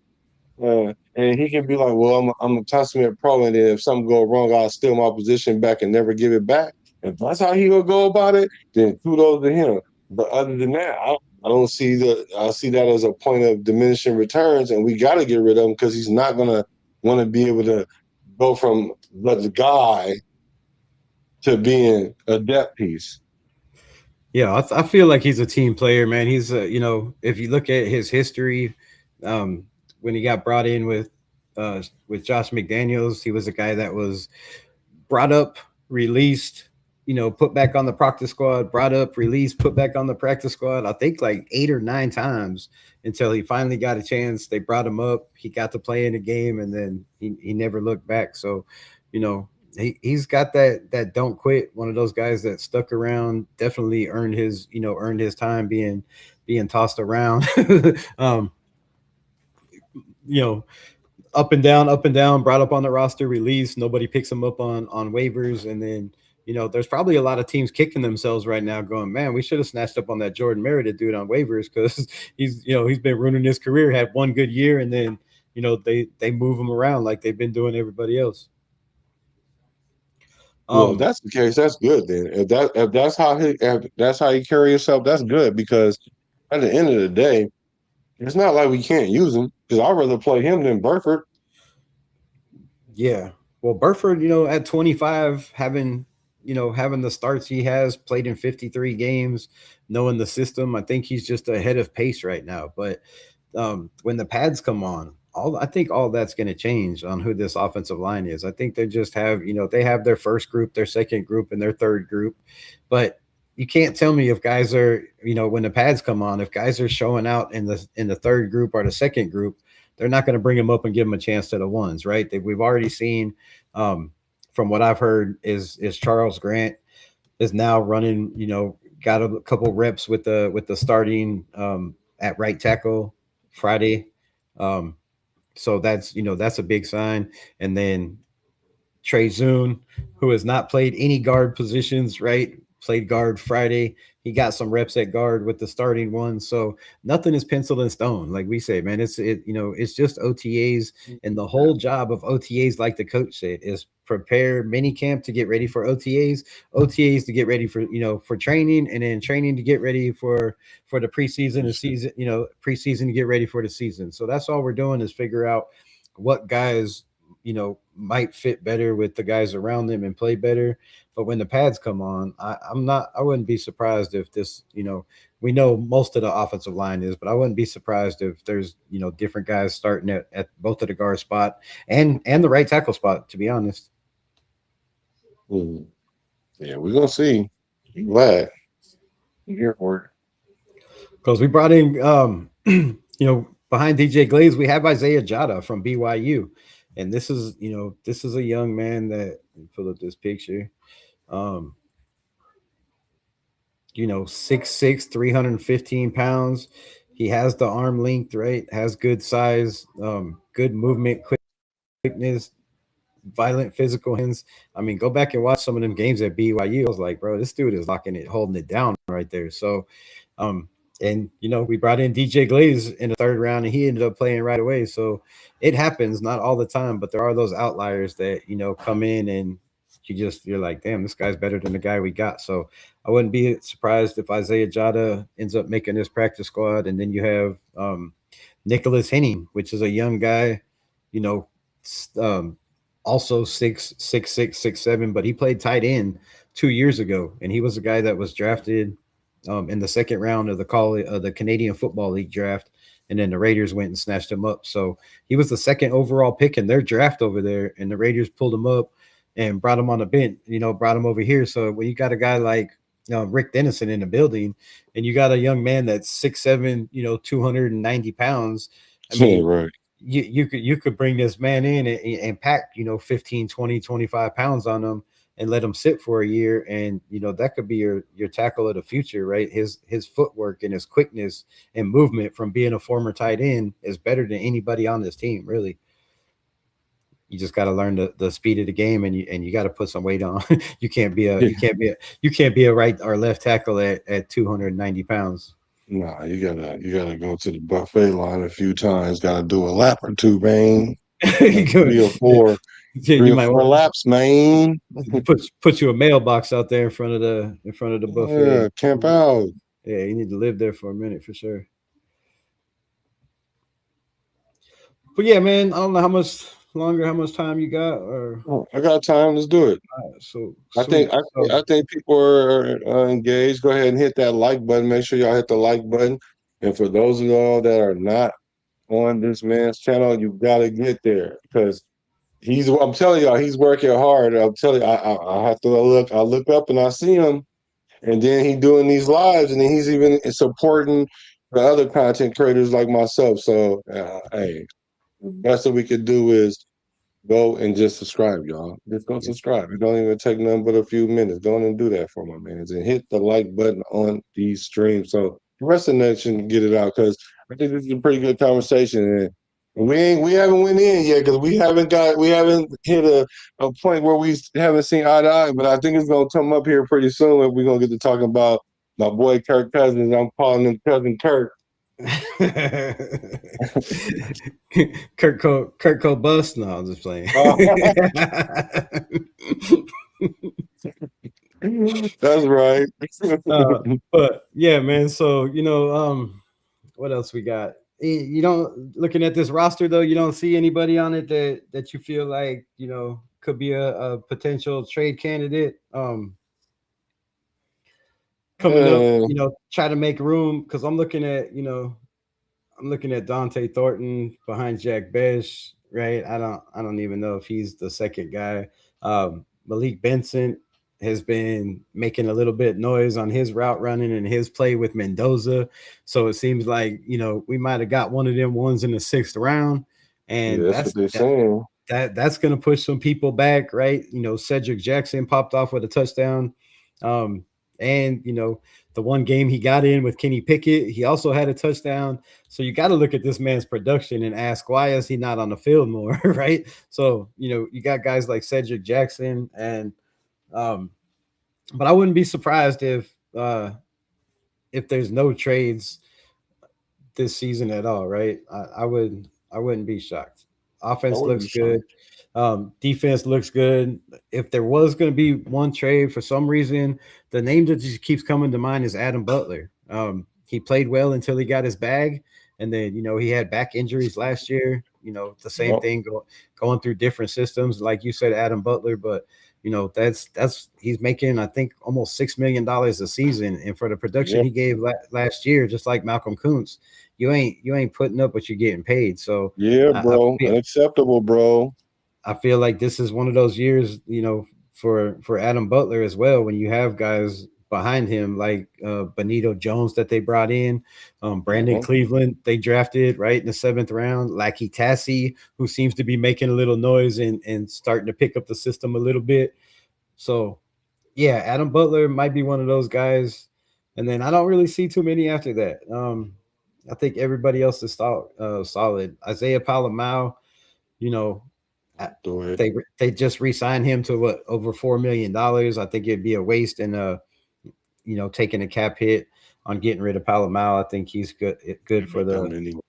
yeah for he's a guy that can play behind Jeremy Chin in the box, but they still have him lifted at free safety, and if he's a free safety, there's right So now they have Tristan McCollum and Tanner Wall playing those positions because Traden Stukes has been playing that nickel position, slot role, because Teron Johnson ain't there. So so my whole thing about Paul Mao is this. Could you say they listed him at free safety? I haven't been looking at this depth chart at all because I don't yeah, just yeah, by being in a camp before and playing that. I haven't been in an NFL camp, but I've definitely been in uh football camps and whatnot. But I'm just saying, like, I haven't looked at these lists. But the thing about Paul Mao is that they have him at free safety, right? I think that's a good thing, really, because when you it's like we mentioned Caillou Blue Kelly. Everybody talked about how much he was getting beat up. I liked Caillou actually, and I me and I too. expected him to get beat up like that. But then they brought in Darian Porter and stuck him over there, and he got ate for lunch too, right? And so much they put Caillou back out there. So I'm saying all that to say this because Paul Mao was getting out there French toast too. He was getting burnt, you know. But that was his natural position. But once you go through it a year and you look at tape and whatever, whatnot, sure, he might not be trading Stooks, but he might cover better than he used to because he had a whole year of getting that work. So I could see him backing up a trading Stooks. I could see him playing uh, uh, certain situations where he's the free safety and you put Stooks in the nickel so you can benefit those third and fives. Like so like third and fours where it could be either a run or you know what I'm saying, or you might could put Paul Mall in the box. You can just play the game. That's all I'm saying. Like, so what happens is Coach Robbie has his option to play chess with these people and be like, okay, I'm gonna put this piece over here now. Instead of having that guy always be there, so that way it's easy for the offensive coordinator to scheme that guy, like they were doing Paul Mall last year, because he's the only guy up there because Jeremy Chin is in the box. Facts. Well, I think Pal Mal plays better in the box, and if that's the He case, does. if he plays better in the box, then you got a lot of depth behind you, and Devin Lafayette, who is a way better tackler than Isaiah Palamau, better instincts, right? Better footwork all around, hip movement, and then you have Dalton Johnson as well, who they brought in, and then you have Tanner Wall, who can play both those positions. But then you also, what are you going to do with Jerron McCoy? Are you going to play him at the nickel position? Can you move a Darian Porter to that safety slash fucking free safety role? So we have a lot of options, and Yeah. if you're putting, if Isaiah Palamal is not playing the free safety position, that could put him at second, on the free safety. But I feel there's so many guys that can play that free safety role that, if somebody's calling for Isaiah Palamau and saying, hey, what are you going to do with this young man? We noticed you just drafted 4 safeties, 2 safeties and 2 corners. What's the plans? I wouldn't be surprised, if they move on from him, if somebody's calling. I would be surprised. I think that would be kind of we're not even good enough at that position yet to start letting safeties go. So But I we're don't not good think at that that was position. We're not good at that position with him, though. no. That's We that. could be. That's my point. He That's was. my We were point. good. We were He good gets at cooked. safety when he was there the year before, but he wasn't a free safety. That's what our issue was, that we Yeah, didn't have a free that's the safety. that's But we have a free safety. Stooks is the free safety. There's nothing to really kind of figure out there. He's going to be the free safety. yeah. Palomar is going to play more of the strong safety and closer to the box or whatever, whatnot. What I'm saying is there might be times where Palomar might be back there, maybe free safety, maybe 5 snaps a game or whatever. Don't give him a chance to scheme against him, but he could play it, because it wasn't like he was getting burnt every time they was throwing balls out there. I would like to think that this young man has gotten better every year, which he has. So I just think that it wouldn't make sense to get rid of somebody that we already invested money in. And in the event that we do need to put somebody in, if something were to happen to Chin, knock on wood, if you're with me, then we have a player where it's not a significant drop off if we stick him there. Yeah, but I think Dalton Johnson is coming in better than, not knowledge of the NFL, but athletic wise, speed wise, football wise, tackling, all that. I think Dalton Johnson hasn't beat at that, and I know Devin Lafayette, the UDFA, is a better tackler. So that's what I'm saying. If these guys get their chances, you're looking at Palomau and you're going, man, he's making $4.5 million, and you have a UDFA that you're making, a couple 100,000. There's a big difference. There's, if somebody wants them. So I don't think they're shopping them or are looking, but I would not, like I said, I would not be surprised if somebody came calling that they moved on from Isaiah, because a lot of people didn't think, they was going to move on from Jacorian Bennett, drafted in the third round, never really got a look at, and he He was wasn't that gone, right? good. So you get, but that's what I'm saying. Palomau is not that good either. Like, he's okay when it comes to playing that strong safety role and playing in the box, but if he's got to be in coverage or he's got to get sideline to sideline, he is not him. So we already have that strong safety role full and Jeremy Chin. And if something does happen to him, you're going to have Dalton Johnson behind him as the backup, Yeah, I wouldn't. because they still have Palomau listed as a free safety, is what I'm saying. So if he's the second, free safety, and he's still playing out of position, I feel like there's guys better on the roster when it comes to coverage wise. But Yeah, I don't look at this. I don't take this to heart. I take it with a grain of salt.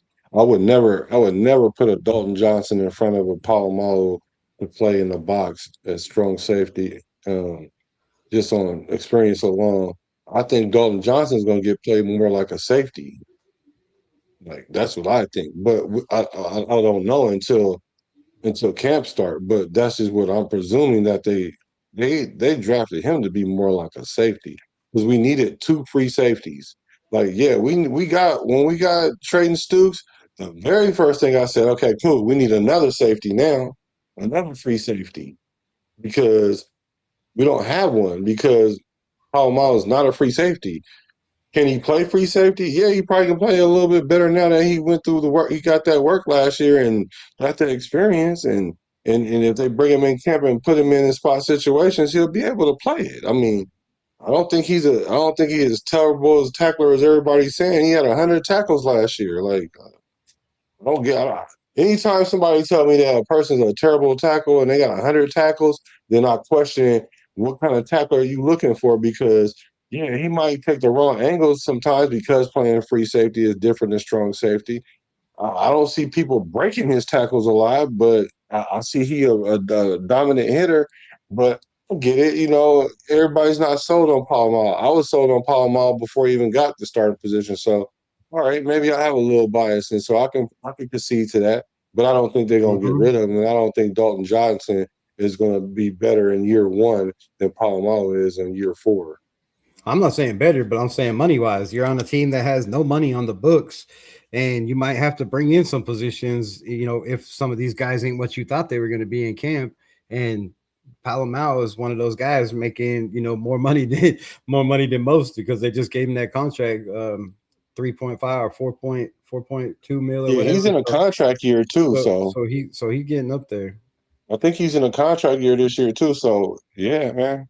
So he could get moved on, That's what I'm saying. as a contract casualty. You're Excuse me. I'm not building. saying that you're totally delusional by saying that, because you're not. I would be delusional to think that they can't move on from him, especially if he's in the contract year and Alton Johnson or somebody do come in and show that they could play that. So there's a lot of players are more box safeties than free safeties. Even free safeties are more box Yeah, than yeah, traditional. So yeah. Not too many guys can play that single high role and yeah, cover, sideline to sideline and make sure both sides are legit, or even playing your halves, quarters, or thirds. It's yeah. yeah. Shout out to Um, that super chat. Shout out to the yeah. super chat. Appreciate the super chat as always, family. Keeping the lights rolling. Right? What else we got? Another one. Appreciate you for the $2 holla and the $10 Let's holla. go. As always, faded, always showing up and showing out. Appreciate you, I family. appreciate it, brother. Need Jamarcus Russell diet. What? I don't know what the hell that is. Oh, he's talking about the old lineman. He need to Jamarcus that blow up. Get the Oh, Jamarcus came into camp hella big. he need that quick drop weight. Yeah. Let's see what we got. Potential trade candidates: AOC, JPJ. Only if Caleb Rogers wins the right guard and Burford wins the left spot. I don't want to. Yeah, I could see JPJ being a candidate if he gets beat out, but right now he's Hell running. no. But right now he's running with the ones, and if he's That'd be healthy, dumb. he's one of the best guards we have. He's a mauler, but it's not really dumb because if you listen to it, our coaches and Clint Kubiak says he's going to play smart guys on the offensive line. He want guys that don't hurt you by making mistakes. And JPJ in 2 years has 14 penalties. 14 penalties. That's a lot of penalties that's not going to fly in the Kubiak system. This is a disciplined offense, and if you're out there, no matter how good you are, how good of a molar you are, in the run game, he's not the best in the passing game. It's okay, right? It's solid enough. You can go back and watch film, or we'll break down film. But in the pass game, I'm not very impressed with JPJ.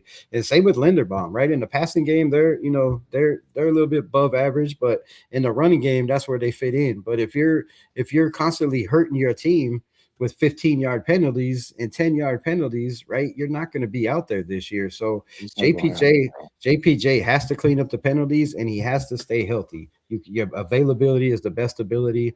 He's had problems with concussions. He's had problems with the ankle now. He's had, the dude got a concussion in rookie mini camps when he was a rookie with shorts on. So, he has problems being on the field. And I just feel like if you're trying to build for the future and build this team, you don't want to go with the guard that you're thinking, man, what happens, if this dude gets hurt, and, in a late in the season when we need them, or early in the season. Yes, we have depth, but now you're changing position, and that's been a big problem with the Las Vegas Raiders offensive line. It's been musical chairs. There hasn't been nobody staying healthy. You lose JPJ and Colton Miller. Meredith got hurt for a little bit. Kappa missed a game.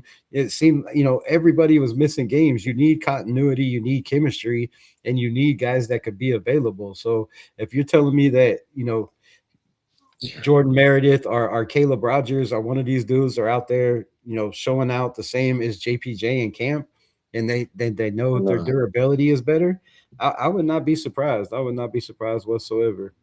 Yeah, I could say that about any player. If this player shows up and be better than this guy, then he should start. Yeah, of course, if that's what happens, but that's not what's going to happen. Caleb Rogers is not going to be better than no JPJ.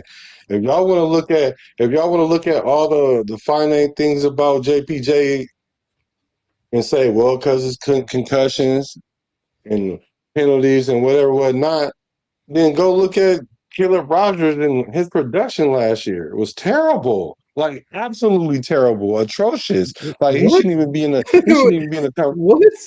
Let me What tell do you you why. what do you Let me tell you mean? why. He Let me gave tell up you why. he gave up Hold one on. Let me pressure, tell you why. no Caleb sacks Rogers. as a rookie sitting on the bench, and came in in the late in the season with one of I the don't worst offensive line coaches of all time. see now. We making excuses for him. We making No, it's not excuses. that's a fact. Look. It's not Brandon We just Carroll saying was some not one fact, of the right? worst coaches of all time.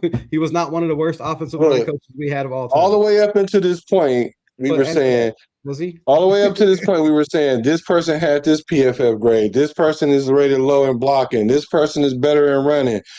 let's use the same criteria for Caleb. Last year with Caleb, played and started 6 games, 284 snaps, offensive snaps, allowed 11 pressures, 3 sacks, 3 hits, committed 1 penalty, earned a 59.6 overall PFF grade, 59.4 pass blocking, 59.6 run blocking.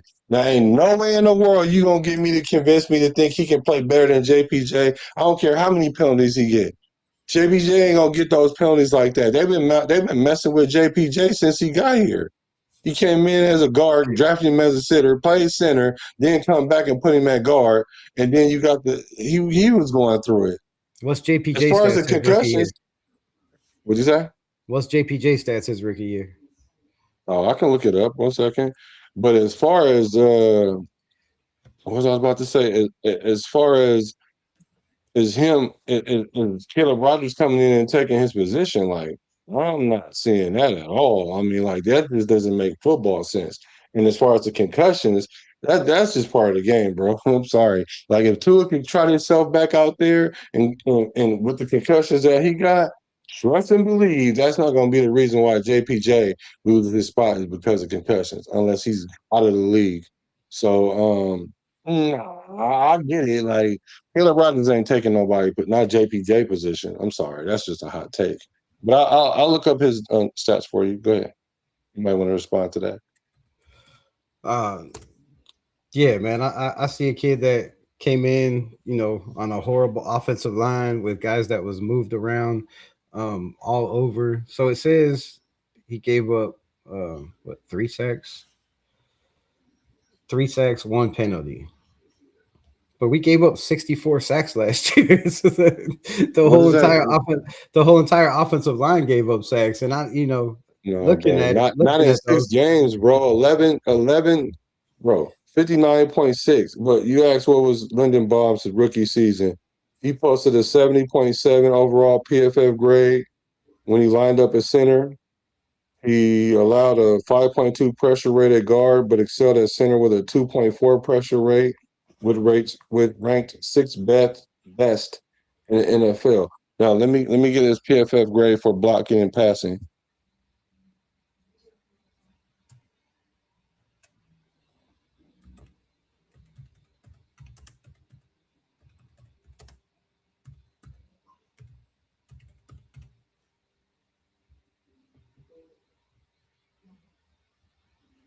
Oh, I'm not seeing it. He had a 59 pass blocking grade, 56th amongst 81st Mm-hmm. amongst 81 qualifying pass blocking. He had a What was the running? 66.6, 31st at the position in the run grade. Yeah. Okay. Yeah, I can That see was that. that was last year. That wasn't even his, I'm trying to find his career. I can see that. But ain't no way you can get me to believe Caleb Rogers' potential is more than JPJ. And just like the reason with the rest of these guys, if they get competent coaching from the O line coach, then some of those things can increase, like the grades and the penalties can go down, or the hurries and the pressures can go down, and all that. They both can get better. I can agree with that.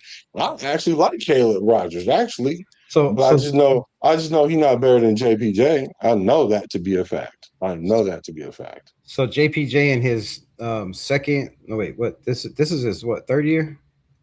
Yes.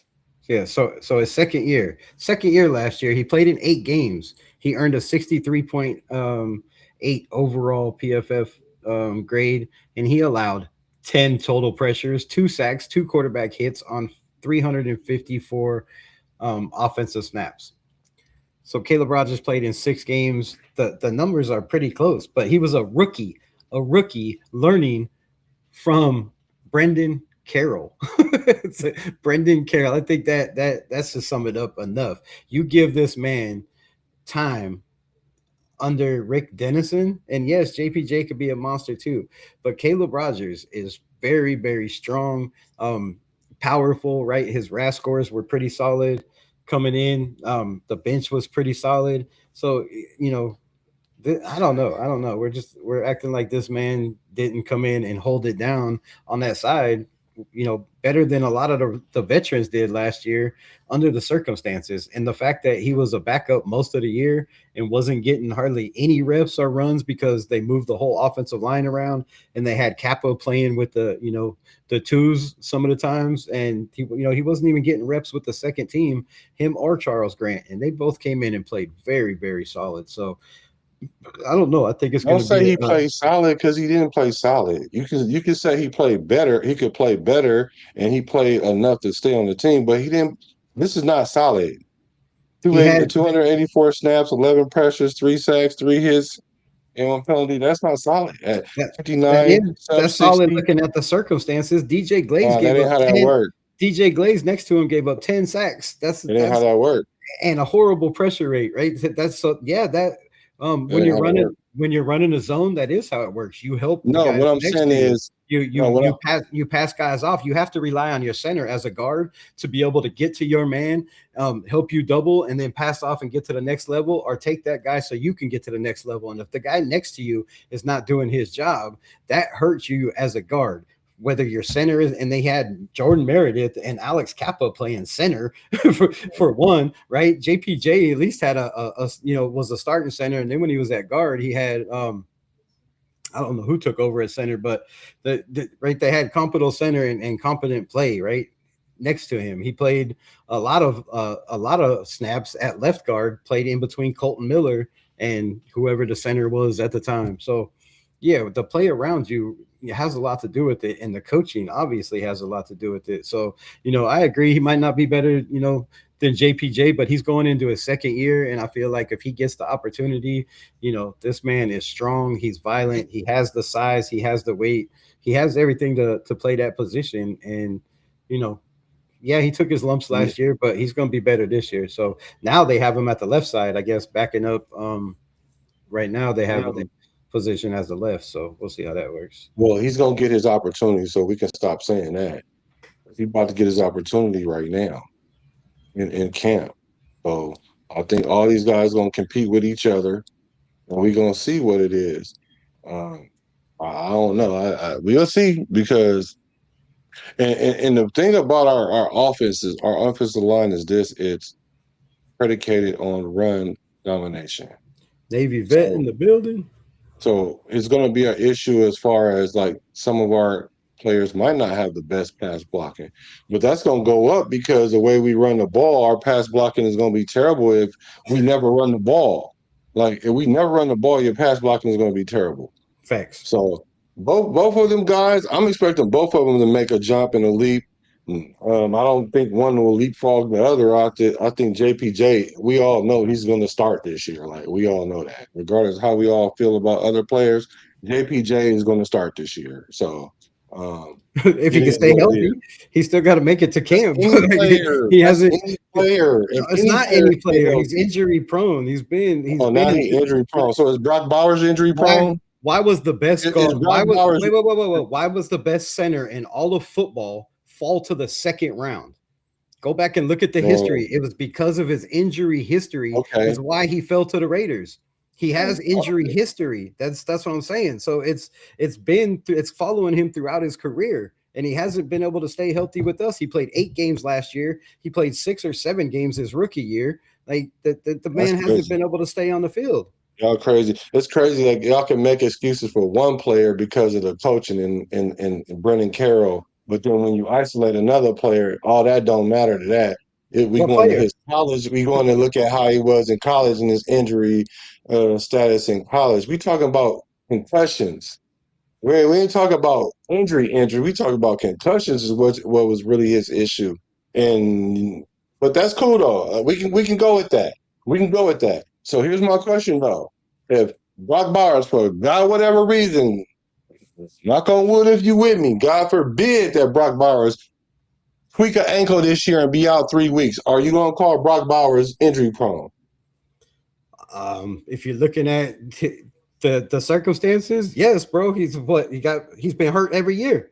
So he got hurt his rookie year. He got hurt the following year. So keep it consistent. If you get a knee bruise or ankle bruise, yes, like I mean, it's the NFL. you're gonna get hurt. But yeah, guys that constantly get hurt and can't stay on the field and are missing games, because there's guys that get injured and still go out there and play, right? Like Brock Bowers did, right? He was hurt, he played, he played through it, but JPJ's injuries wasn't able to play through it. How did he So play through it yeah, when he ended up missing hella games? They should so have that's never what I'm let him. saying. They should have never made him go back out there after the injury to begin with. He should have rested like 3 weeks off the beginning. Yeah, but he But went we out there and toughed it out. that was well, he ended up losing games behind it. I mean, like not Yeah, playing hella games because they stuck him out there to prolong the injury. But I was just asking that to see if it was going to be consistent. oh That's yeah, all I it's wanted. consistent. It's consistent. If you hurt all the time every single year, that's injury prone. Like any way you want to slice it. But especially if you have history of getting hurt all throughout college, and then you get to the NFL, and that's your same mo. Yeah, that's. I mean, how could you not say there's a problem there? Okay, I Whether got it's you. your training, whether it's your routine and the food you eat or whatever it is, but it's a problem if you constantly consistently hurt. I agree. I agree with Um, you. let's see what else. What next topic we I got? definitely agree with you. But JPJ starting. So, in case y'all was wondering. I believe he starts too, but for how long? And can he even make it through camp? That's all questions, right? Those are all a lot of questions. Can he make it through camp? Is he going to be athletic enough to pull and do all the stuff they need him to do at the guard position in this new wide zone scheme? We'll find out. I mean, he's out APJ there now. He's right there now with the ones, but we'll see. going We'll see off what this happens. year. I hope He to God. going off this year. He I going talked about off. him. I talked about him yesterday as being a breakout candidate. So we Yeah. just we talking right. We just talking hypotheticals. So I have him as a breakout candidate, but you have to stay healthy to be that. You have to be healthy, and if he can play in a full 17 games, I think he has a chance to be that Pro Bowl caliber player if you're healthy. But you got to clean up the penalties. Hey, You have to be a smart player in this offense. You can't constantly hurt your team, or Kubiak's going to bench you. hey, is It's AOC just the way injury it prone? goes. Is AOC injury prone? Yes, he's been injury prone. He's been hurt for what Okay. every year, right? No, I Okay. guess not as I was just rookie. No, asking. wait, I just no, asking, he Brody. wasn't. He wasn't. He didn't have an injury history in college, and he wasn't hurt his rookie year. But the last 2 years, yes, he broke his thumb, he broke his wrist, he got a knee bruise. I mean, yeah, I'm that's just wondering if that's he was injury injured, prone. would you consider him injury prone? That's all. And so You like I can't said, I don't if you have a can't stay problem on the with people. field, Yeah, I don't have a problem with people's take as long as they're consistent. The only time I right? really have an issue is when people are inconsistent. I don't really have an issue with your takes really so much. Otherwise, I probably wouldn't have came on your show because then we would have been on some. The vibe would have been different, right? Because I can respect a person saying something and that's what they really think and feel. And even if Right? I just totally oppose that, I can respect it if you're consistent with your how you framing it. Like, okay, that applies to this Right? person and it applies to everybody. So I can respect that for sure. Oh no, there's no favoritism. Everybody, like, for me, I don't give really two shits. The only reason I care about the players is they play for the silver and black. Like I'm not a player fan, Yeah, bro. I yeah, believe silver and black, and it's all about the shield for me. So if you ain't yeah. doing your job, you definitely getting called out on this channel. And if you're doing your job, you're gonna get praised on this channel. But That's I, right. I've been me since I've been me, right? And nobody else. Like I'm gonna keep it real. I'm gonna say how I feel about shit, and some people might like it, and some people don't. But that everybody has their own opinion. So yeah, I don't try to change up or mix it up for anything. I get called a Aiden O'Connell stan and fan all the time because I because I stick up for what's right, man. That the kid's just been done dirty, and when he has got his opportunities, he's played well, but the teams around him haven't, right? So you know, let's go. The next topic is Fernando El Capitan. Fernando Mendoza. So Mr. Fernando, right? Fernando's development, um, and when he could take over. I don't know why this is not showing up on this damn thing, but when do you think? When do you think is the right time? Right? Let's go with that. When do you think is the right time for Fernando to take over? put him out there because Kirk Cousins struggles, and you think, oh well, Kirk Cousins, the veteran that I know you like, is struggling, and Mendoza's gonna fix it, right? Is that is No, that is that when we put him out there, or do we put him no. out there at the bye because it's a bye week and you want Raider Nation's going crazy and yelling, screaming, so you force him out there if he's not ready, uh, or do you put him out there when he's ready? Man, don't nobody care about. Well, I don't, and I'm pretty sure Coach Kubiak and them don't care about what the Raider Nation think about when we should put him out there, because they already then told us when they gonna put him out there, and it ain't right now. So the question is, when we gonna put him out there is when he's ready. That's what they say, right? Or better yet, when the team is ready, because you want to Yeah, put him in the best position to succeed. Because if you stick him out there and he go out there and something goes wrong, or something happens that we don't anticipate, then we're gonna be pissed. And then they're gonna be talking about how he a bust, and then all them people that was glazing him right now, no DJ, they're gonna go start talking about like I told y'all he wasn't a number one draft pick, and then then we got to play that game. So the best time to me to play him is when we exhausted Kirk Cousins to the point that we can't exhaust him no more. So what does that look like? It looks like this: we play Kirk Cousins, we let him go through the ups and downs. Obviously, if he go like 2-8, then what the hell we can do? We can throw anybody. We can put AOC out there for all I care if we 2-8 with Kirk Cousins. But if it's like a situation where it's a 4-6 and we don't have a winning record, then let him show Mendoza how to fight out of that. Let him show. And we already gonna have more wins than we had last year. Not that that's some big hurrah, but at the same time, remember our floor is 6. So if he go out there and be 4-6 or something, and that's 10 games, and the next 2 games still trending in losses, then okay, I can see us saying like, you know what, we've been paying attention to Mendoza. Mendoza knows enough. He said he came to us and said, Coach, I'm confident. I'm ready to put it on my shoulders.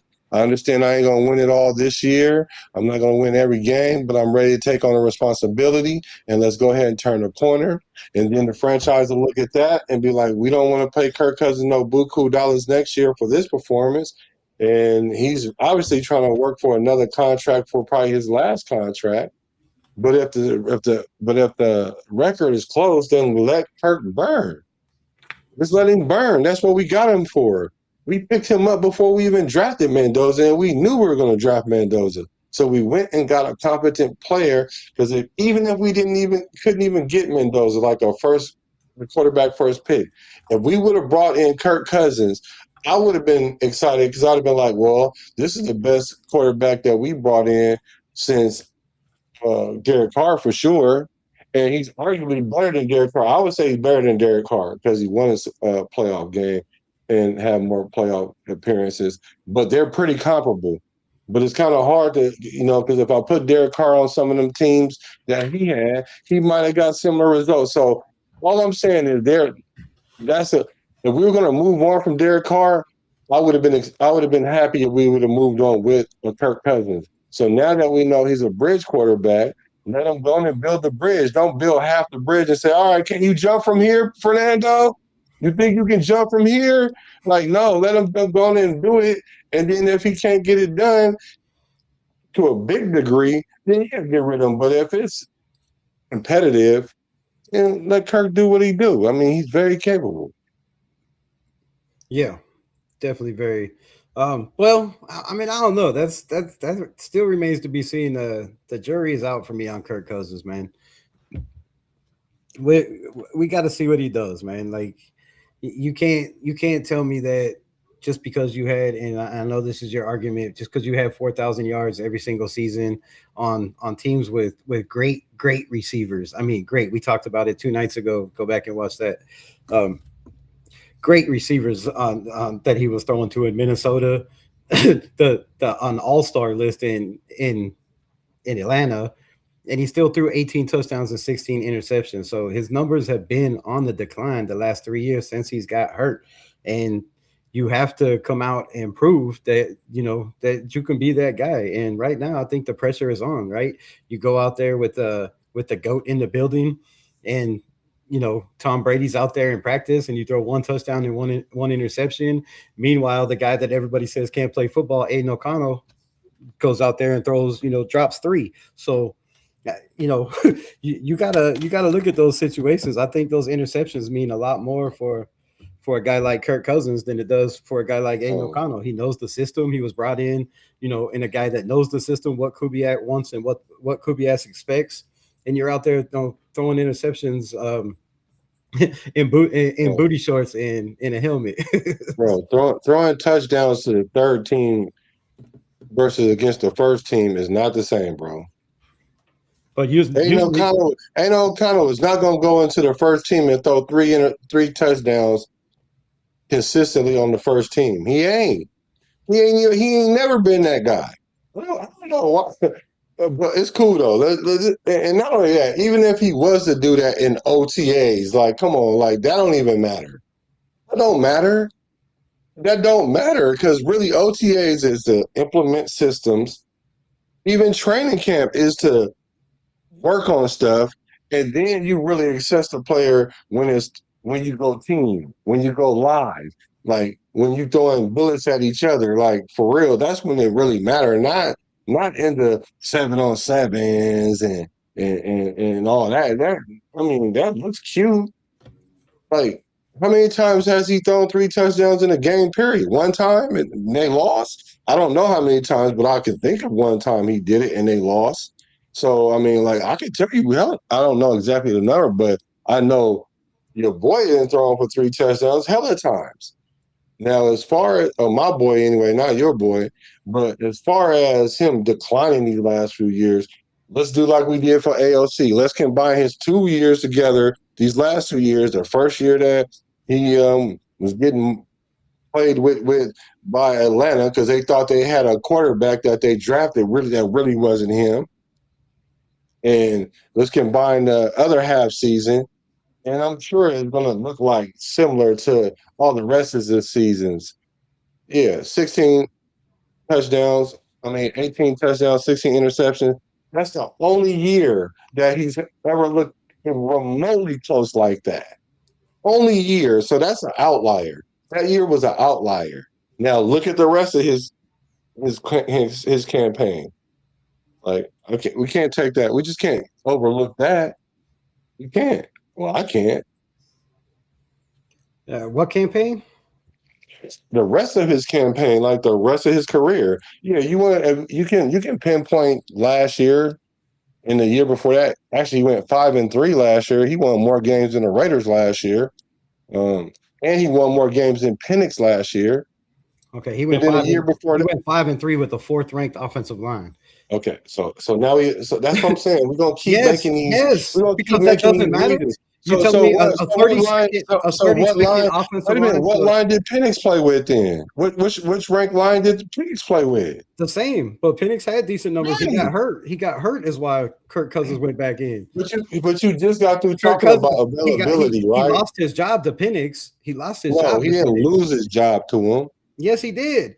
He lost his job to Penix. It wasn't because of his. He threw Go ahead. 16 and he threw he threw one touchdown and 9 interceptions, and they pulled him and put in Penix. They pulled him because he started out the season okay, and the rest of the season was horrible. The whole back half of the So they season, pulled. They he had a pulled four Penix he had a no. They pulled Kirk Cousins to put in because Penix why? Because why? because he was throwing interceptions. How many? 16 interceptions. He threw How many one touchdown. touchdowns did he have? He threw 18 touchdowns and 16 interceptions. They Okay, pulled so him they and put so in they Penix use that as a reason to put in Penix, right? behind a fourth ranked offensive line with Okay. with So, with so they use that as a reason to put in Penix, right? And what did Penix do? Go in there and got hurt and won three. How many no games he won? he finished out the season. He played the rest of the season. He went out there and looked okay. He had 3 What was his touchdowns. record? I don't know. You have to look that up. What was his record Yeah, in I'll look it up. 2025, Penix didn't play 2024, good, bro. That fool was out there 2022. talking about, I don't have nobody to help me. And then y'all want to talk about, well, Kirk Cousins is supposed to help you. Kirk Cousins is supposed to help you. Kirk Cousins is supposed to help you how to study, not how to play. That's the coach's job to help you develop. supposed to call. You supposed Wait, to call then your why did we coach. bring it? Wait. What are you saying? Then why did we bring in Kirk Cousins to mentor Mendoza? If it's the So coach's, if I'm it's about the to tell coach's you. job, They already wait, told you. Kirk Kubiak already told you. It's our job to develop Mendoza. It's Kirk Cousins' job to show him how to study. It's not his yeah, job to teach him how to show him be how to the be a best version of professional, himself right? on the field. And Penix said he felt like he had no support That's his problem. He was in the feeling too room much. because he took Kirk Cousins' job, and Kirk Cousins was like, bro, So what they got to do with I the ain't rest of the I team? ain't trying to help you out. Like that was kind of I wouldn't shitty. have helped him either. After they told him, after they told Kirk Cousins, look, we're gonna give you the bag, you're gonna get the keys to the Lambo. But then they give you the keys to the Lambo, but yet and still they be like, well, we're gonna give these other set of keys to this guy. And you're like, well, who is this guy? And then y'all tried to play Kirk Cousins and put him in, and then he don't perform. And then y'all end up having to put Kirk Cousins back in, and Kirk Cousins end up having a better record and play better than Penix. That's But not it's how that cool because happened. he He got moved hurt. on. Now Penix got the reign all to himself, and I promise you, he's still gonna be garbage. They're gonna be garbage. I promise you that. I promise you, Kirk Cousins gonna have a better season than Penix this year. And we got the ranked 32nd line or whatever y'all want to put it, wherever y'all want to put it. So it'll all play out. And we'll have this conversation next year. And I'll be saying, remember I told y'all that about that last year? Because y'all was looking at it this way when really that's not the situation. That wasn't the situation there. The situation here is different because when they went to Kirk Cousins, it was like, hey, look, check this out. We're going to go get a quarterback. They didn't go get a quarterback behind his back. They told him. And Kirk Cousins was like, cool. This goes the best player wins. The best player plays because he know in his mind there's no way there should be a rookie that comes in and play in this system better than him. And if he does, he needs to retire. He knows that. There have been plenty of rookies that came out and beat veterans. No, we talk about this system with this regime because y'all gonna start talking about Matt Schaub and y'all don't even know. A lot of y'all don't even remember Matt Schaub. Yeah, I remember Matt Schaub. He had one good year, and they went and got him. Just like Matt Flynn had one good year, and Seattle went and got him. I know all And they about it. got him because he threw 5 touchdowns against us one game. Mm-hmm. So I don't know, man. I think that the best time to bring in Fernando is when we've exhausted Cousin, and when there's a point of no return of diminishing returns, and that doesn't mean losing 2 games in a row or losing 3 games. Now, if we only got 2 wins and like 6 losses, and then we mess around and lose another game or 2, then yeah, I can see that. 2-8, yeah. So you're Two willing and to eight, take Kirk so Cousin out at so two and eight. if we're losing because of the quarterback play, you're willing to just let it ride it out to we're two What and do you mean six or because of the quarterback two and play? eight. I'm saying if it's because of quarterback play, if the quarterback play is the reason we're struggling and not winning games, if our defense is good, if our O line is good, if our run game is solid, and we're losing games because of quarterback play, That's a lot of interceptions, ifs. incompetent, right? Well, I mean, okay, so say they are. We won't just if it. Our defense is going to be good. It's going to be better. Our offensive line is going to be better. Our running game is going to be better. What if our passing game is not better? When Kirk Cousins go out there and look like a shell of himself, then yeah, pull him. But then who do you put in? You put in Fernando. If Mendoza's not ready, who do you do? Then what are No, you doing see there? now here's another if he so Because throw in AOC and because he'll be ready in 3 weeks because AOC only gonna play 3 games. So Fernando, you're on notice. We're gonna put Aiden O'Connell in, but just know you're gonna start before the end of this season because Aiden is not gonna play more than 4 games. He ain't, I promise you, because he's injury prone. So if we go 2-8, there's 7 games left. So guess what? You're gonna start the last 3 or 4 games. So get ready. I don't care if you're ready or not. You're the number 1 pick. We've exhausted all our quarterbacks. So you gotta play. There's no other choice.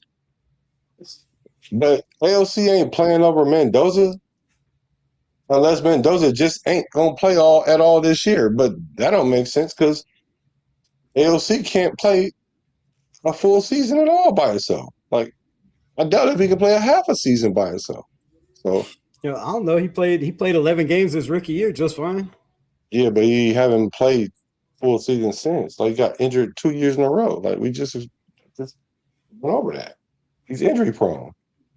He got a knee bruise. He played the next. He played the next week. They say Whatever it is, they he said injury two to prone. 4 weeks. He played the following, and then he broke his wrist on a helmet throwing a pass because we ain't got no offensive line, no protection. So when you I hit mean, your hand on a injuries quarterback helmet, that ain't because of offensive line weak. If you hit your hand on the helmet, that just happens. on your own offensive lineman getting pushed Yes, into that you. happens all the time at quarterback. What do you mean? That's not a weak offensive line if you're throwing the No, ball that's and your offensive line is pushed into you. bro. I'm not and you hit saying his that, helmet. I'm saying bro. what? I'm not. That happens all the time, even to the best players. A quarterback can step up in the pocket and throw the ball and still hit his player helmet. Like it happens. That ain't something. That's not even really a reflection of either player. Because if that's the case, I could say, well, why didn't you clear the center before you threw the ball in? Like you ain't paying attention to your pocket. Your pocket presence is terrible. Like why are you all up on the center, even if he is getting pushed back? That means he's supposed to slide to the right or slide to the left, a half a step, but probably to the right if you're a right-handed If you're quarterback. cocked back and in motion and ready to throw, and the dude gets shoved into your face, so you're Well, it supposed don't to happen. stop. That's You stop the mid throw, like he was in the throwing motion. okay. It was So in a throwing motion. between here and here, he got blown back like a whole couple feet, right? That's what you're Yeah, telling me? yeah. Yeah, all right. It was like 5 steps in a half a second. He just Yeah, got bull rushed that ain't how that happens. completely into the man, completely. Quarterbacks hit player helmets all the time. I've done it before. Like I ain't break my hand though. Usually you don't break your hand when that happens. Usually you do jack it up, it'll swell up, but you still can play with it, or you be out of game maybe. But this boy was out for like the whole season except for the last game. Over Actually, that. it was supposed to be 6 to 8 weeks he was out, and he was back ready to go in 4 ahead of Okay, schedule, and they kept him on injured reserve because they traded for Kenny Pickett, and they didn't have nowhere to So what put does him. that mean? He's garbage. So not only did you not come back, they told you don't come back, but they go get this other weak quarterback. Come on, man. God, that don't even make sense. Like I How get does it it though. not make Like I sense? said, You trade four a fifth weeks. round pick for a quarterback. You're gonna bring I in don't. a guy that was that was your second string back, after injury and let him play. Like at that point, you're pretty much stuck with Kenny Pickett, and we know damn well Pete Carroll did not want Aiden O'Connell playing. He was asked about Aiden O'Connell all year. Oh yeah, he'll get his opportunity. He'll get his opportunity. We know he was down better than Geno out there. He can get rid of the ball No, faster.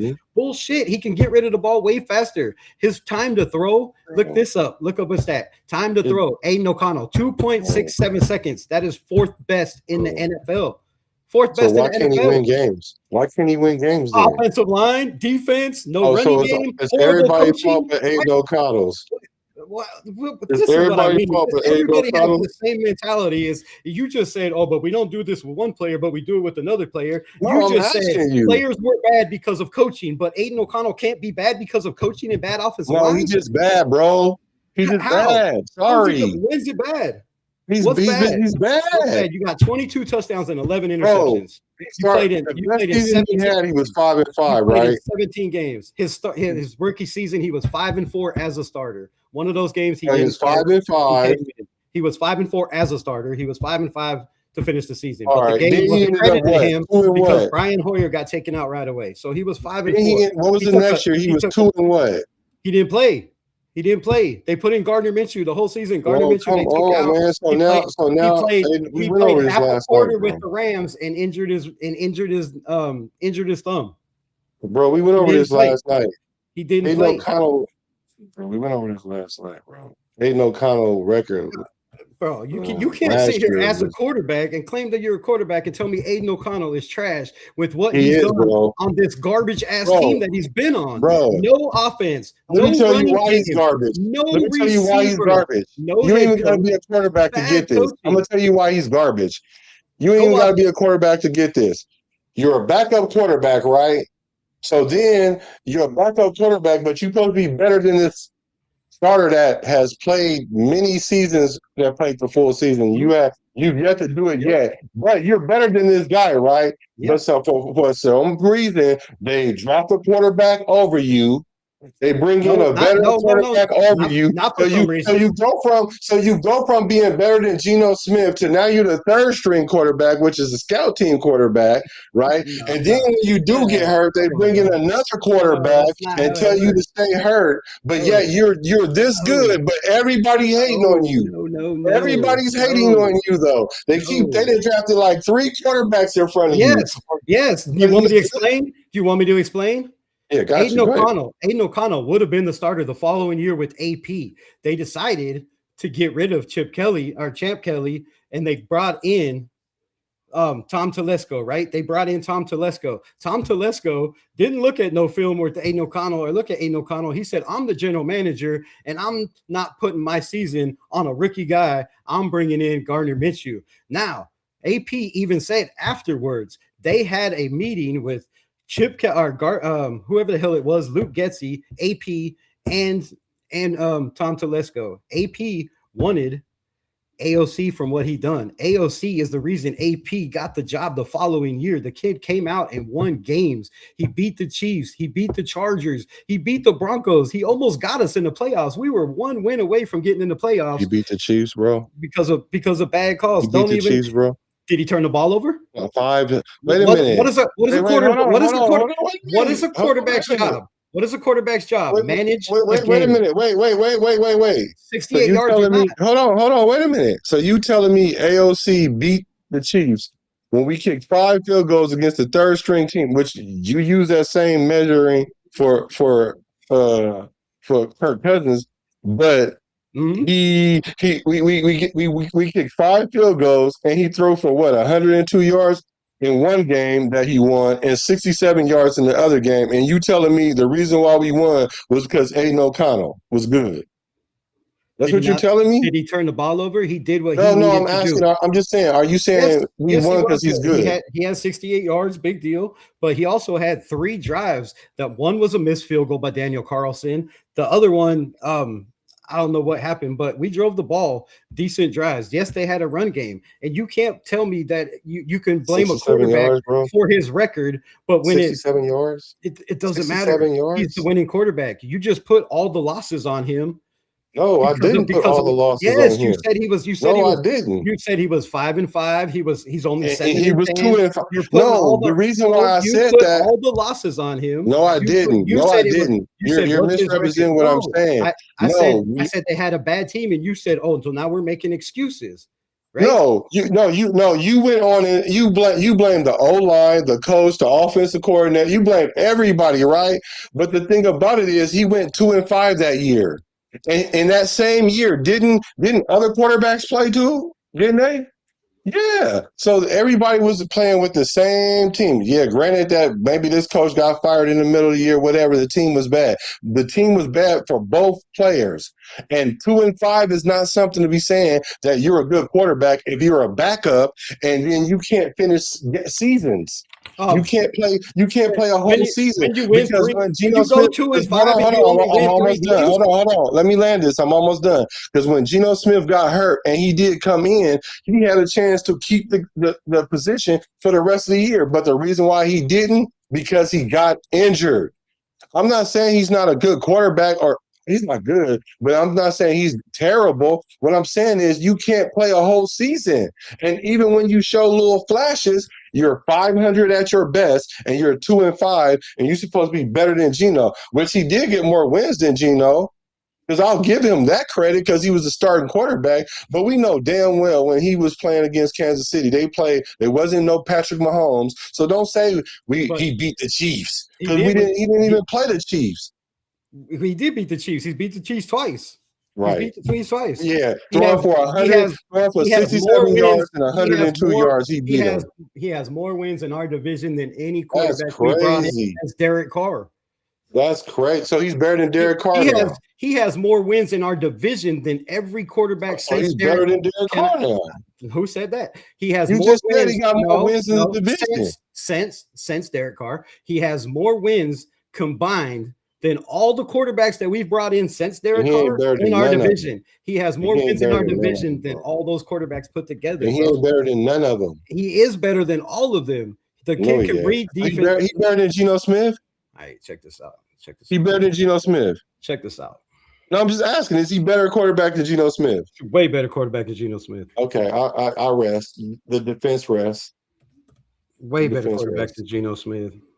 Well, why Geno Smith get another starting job at AOC, the third string quarterback? He started in the preseason. Why Geno Smith got a starting position in AOC, the third string quarterback?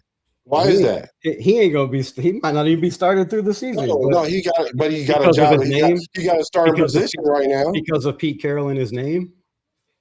No, I'm talking about why he's starting for the Jets. Because you think AOC? You think what team can AOC start for right now? I don't know what team he can start for. There's probably a lot of teams he can start for. Nobody. Given the opportunity, there's probably a lot of teams he can start for. There's a lot of teams. I feel he's better than a lot of quarterbacks.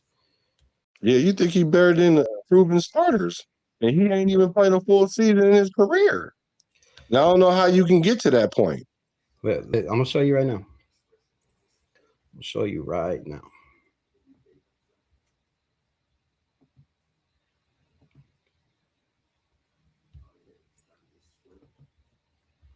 Hey, man, y'all got to be enjoying this content, man. Hit them thumbs up, man. Y'all got to love this content, man. Look. So this is Aiden O'Connell, right? This is next gen stats, right? Next gen stats.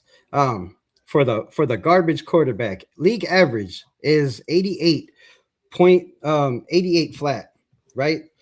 Passes behind the line of scrimmage. Aiden O'Connell is 86.8. In the center of the field, right? League average is 89.9. He's 79.2 behind the line of scrimmage. On the left side of the field, league average is 89.9. Aiden O'Connell is 86.7.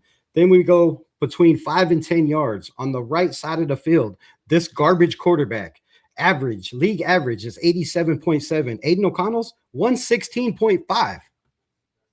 Garbage. In the middle of the field, league average, from line of scrimmage to 10 yards. League average is 90. He's a 72.9, right? From 5 to 10 yards on the left side of the field, league average is 90. He's a 82.1. Then we jump up 10 from plays from 10 to 20 yards, right? League average is 78.9.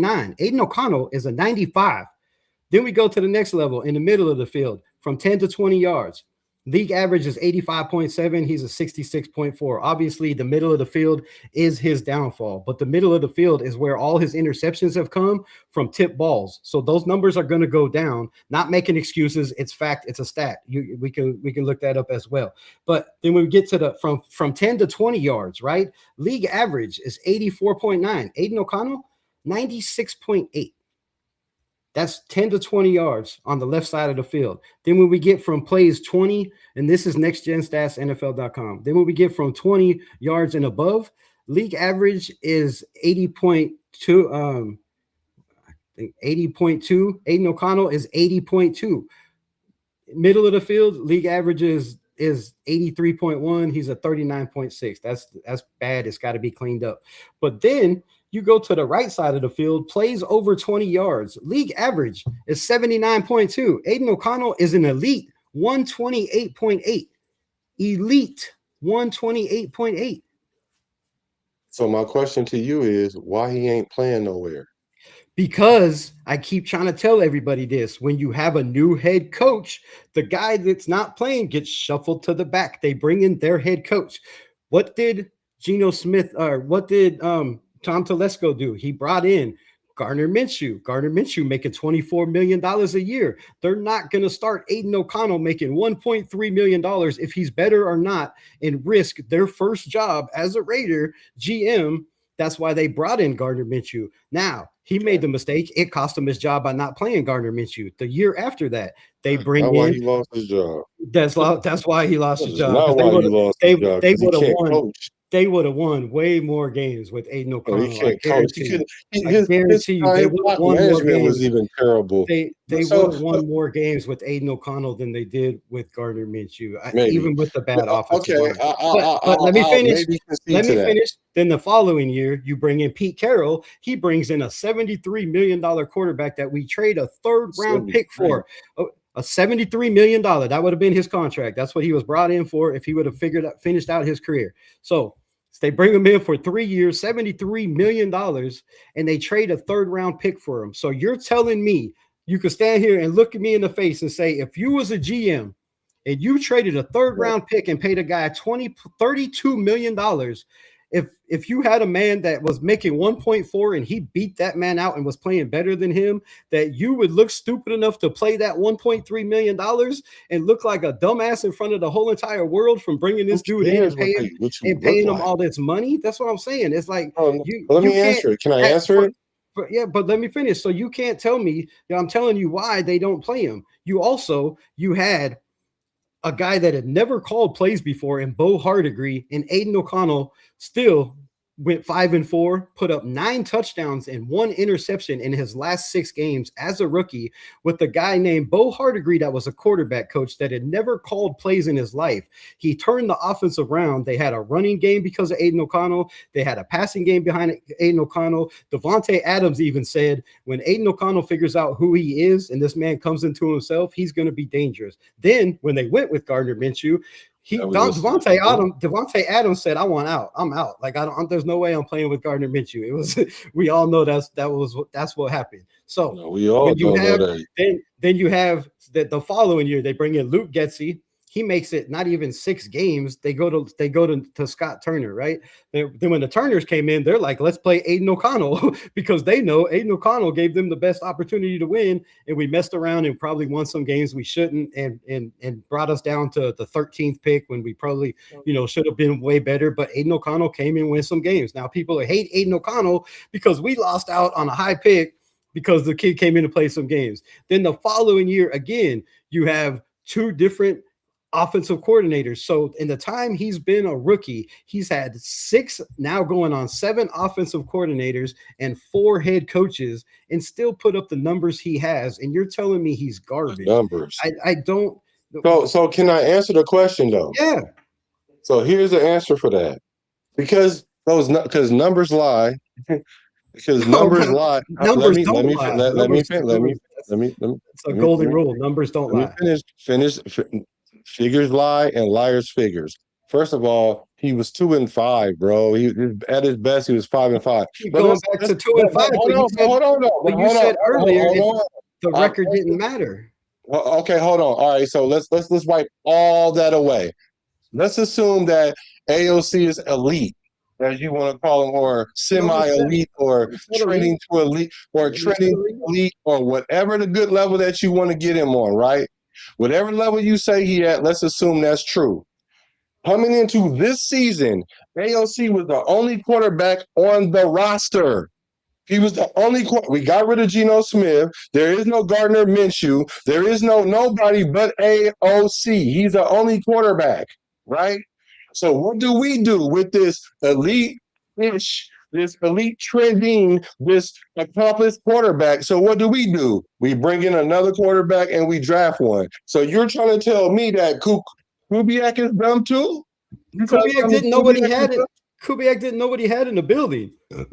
They were already going to draft him. You don't think he knew who AOC is? Yeah, I guarantee you he didn't watch that much film, but I know he did say he was impressed by AOC 3 times in 3 different meetings. Of course he's going to say that. I know you say he has to, right? He has to bring it up.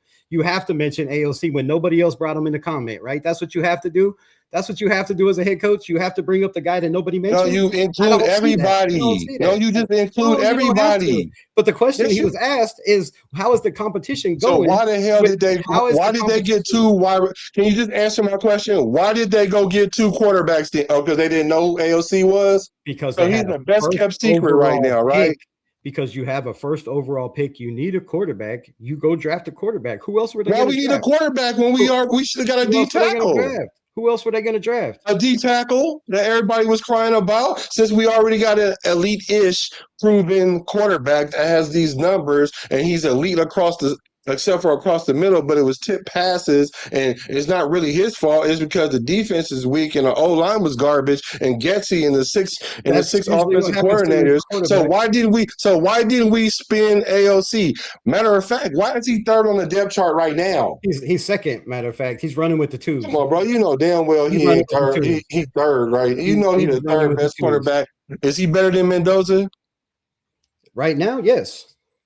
Yes, Is he better than Kirk I Cousins? guarantee you, he has better pocket presence than Is he Mendoza. I better than guarantee Kirk you. Cousins?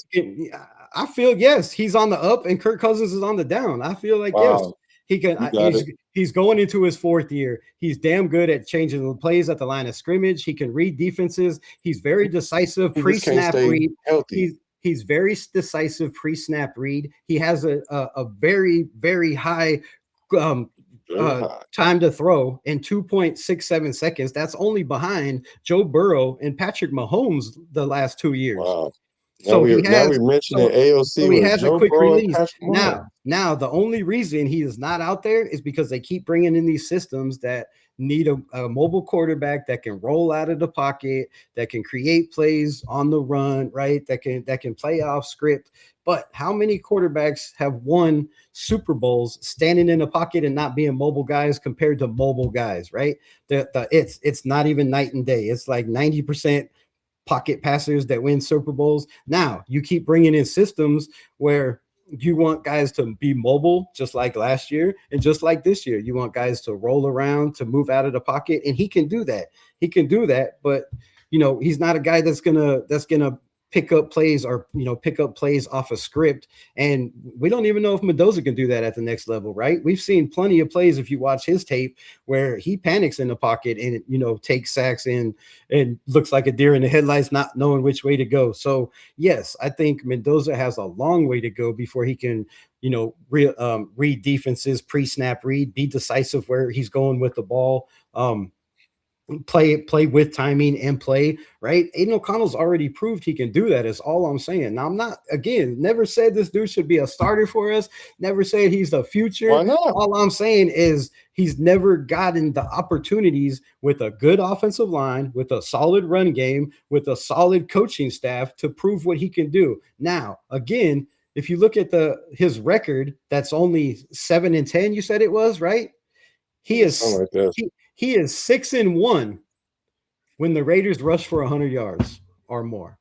That's great. 6-1. I'm pretty sure most quarterbacks that have and it would be 7-0 if it wasn't for the botch snap in Kansas City where he was trying to get the receiver set, and whatever happened, they hiked the ball. So the man could be 7-0 in his career when the Raiders rush for 100 yards. But but Clint Kubiak don't. I'm sure Clint Kubiak knows it. I'm sure that's why he said he's very impressed with Aiden O'Connell. I'm sure that's why he said very impressed. If he was that very impressed, why is he running with the threes? So now Clint Kubiak's why is he running with the threes then? He's running with the twos. He's running with the twos. Why he ain't running with the ones? Why he ain't running with the ones? He is listed on the Raiders depth chart as number 2. He is running with the twos. Why he ain't running with the ones then? How do you know he won't be at the end of the year? He might by the time season starts. By the time season starts, he very well could be. If he keeps playing like he is right now.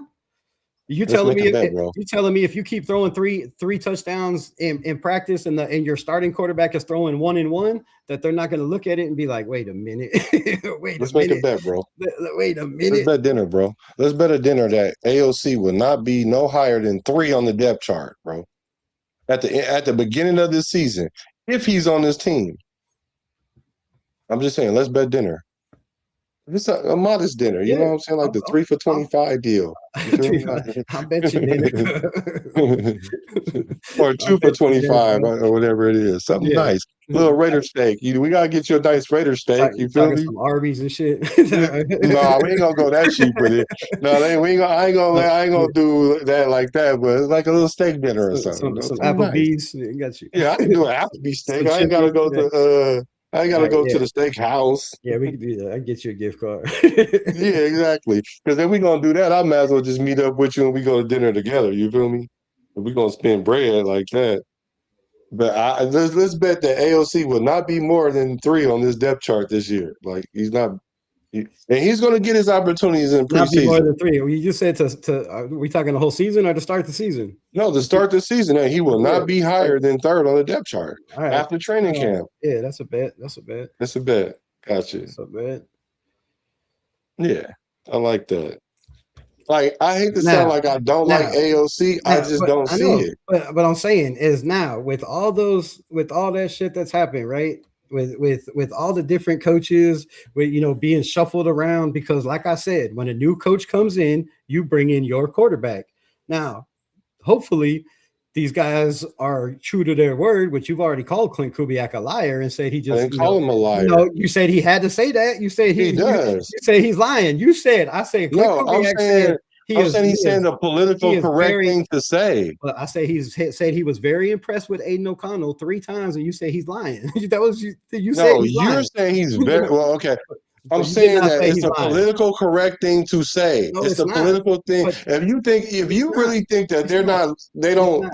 It's not. If you're, all right, well, Kubiak lied about that. If you're a 3rd string backup, why the hell you got to bring up his name when he wasn't the part of the conversation?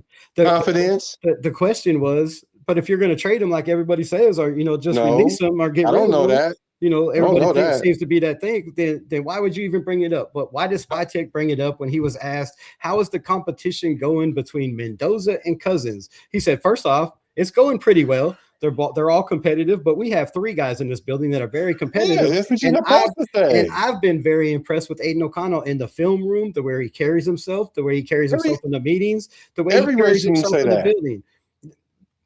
Every regime has said that about AOC. That's the reason why he's still a Raider. He's still a Raider because he prepares well. He's likable. I watched Cleveland, Atlanta, Miami, the Giants, the Jets, New England, and I've never heard one of their coaches asked about their quarterback. We ain't talking about them. But I've never heard one of their coaches bring up a 3rd string quarterback when he was asked. Why? So if all these things are good about him, why won't nobody give him a chance? Why won't nobody give him a chance then? Why? If you got all these things going, why won't nobody give him a chance? Because there's a new head coach every year, and nobody knows what they have in him. Nobody knows what they have. Nobody knows it but you. Until they get in the building. And they're going to find out. Watch. Kubiak, I'm sure, is already seeing. I'm sorry. And if I'm wrong, I'm wrong. It is what it is. Like, I really don't care who plays as long as we win. But I'm saying my whole point has been since Aiden O'Connell was drafted is his rookie year, he showed that he could be a guy to depend on and run this team. And then they put somebody in front of him. And then when that somebody failed, they put it on Aiden O'Connell. And he went in there and won some games. And then he got hurt. It's injury prone. How do you rely on an injury prone quarterback? But how is it injury prone? He got because AOC is injury prone. He broke his thumb and his wrist. Both. I don't care what the injury was. He injury prone. We've already established that. He's injury prone at this point. Been hurt 3 times in 3 years. That's injury prone. I'm not even going to differentiate what the injuries are. All I know is we can't rely on him to be a starting quarterback because he's injury prone. Just even on that alone makes him not a viable quarterback to go with. Like, now, can he go into camp and burn it up? Yeah, but you're going to have to do it with the ones, not throwing 3 touchdowns to receivers that ain't even going to see the field. Like, you got to throw it against the ones. But if they're hating on him and not letting him get the reps, which I doubt that's the situation, we'll see in camp. We'll see in camp because, according to you, he's better than both of the quarterbacks we got on the roster at this point. At this point, he's not. He doesn't have a better arm or more athletic than Mendoza, but he's way ahead when it comes to reading defenses, knowing the system, knowing the plays, what to expect. I believe all that, right? Decisiveness, knowing where you're going with the ball, pre-snap read. That's been Aiden O'Connell's strength. That's why he's been able to do what he's done, which you say are no stats, but that's why he's been able to put up the stats he has, is because he's damn good, right? He's not mobile, he's not athletic, but he still produces pretty solid ass numbers when he's out there on bad teams with no running games, with no receivers. I mean, when he had receivers, he looked great his rookie year, but then you lose Devontae Adams, right? You lose Hunter Renfrow, you lose Jacoby Myers, you lose all these guys. But then you have Trey Tucker. But look, Aiden O'Connell's been a leader since he's been here. He was out there his rookie year throwing with Jacoby Myers and Trey Tucker. Then the following year they were out there, throwing in the summertime in the park and all that. And then they bring in Gardner. So I believe a lot of these players in the building respect Aiden O'Connell. And you have to go back and look at what Tom Brady says, right? He respects guys that have struggled, that have stuck around, that could have quit but didn't, that could have asked for a trade, right? So maybe, just maybe there's a chance that Tom Brady says, bro, I seen what this kid did when I was out there, and let's give him a shot. Let's give him a shot. Well, yeah, they're gonna give him a shot. He's gonna get a shot. And you guys can say what you want, but if he can't stay on the field, all that stuff is null and void. If he can't stay on the field, if he's injury prone, it doesn't matter how good he is if he can't stay on the field. Like you guys, people that like AOC, and you can say he haven't had the chance. He's played every year that he's been here. Is Joe Burrow every year he's been here? He's played. Do you think Joe Burrow's injury prone? Is Joe Burrow injury prone? I would say no. I would say if I had to say yes or no, if he's injury prone, I would say no. He's missed more games than he's played in the last 3 years.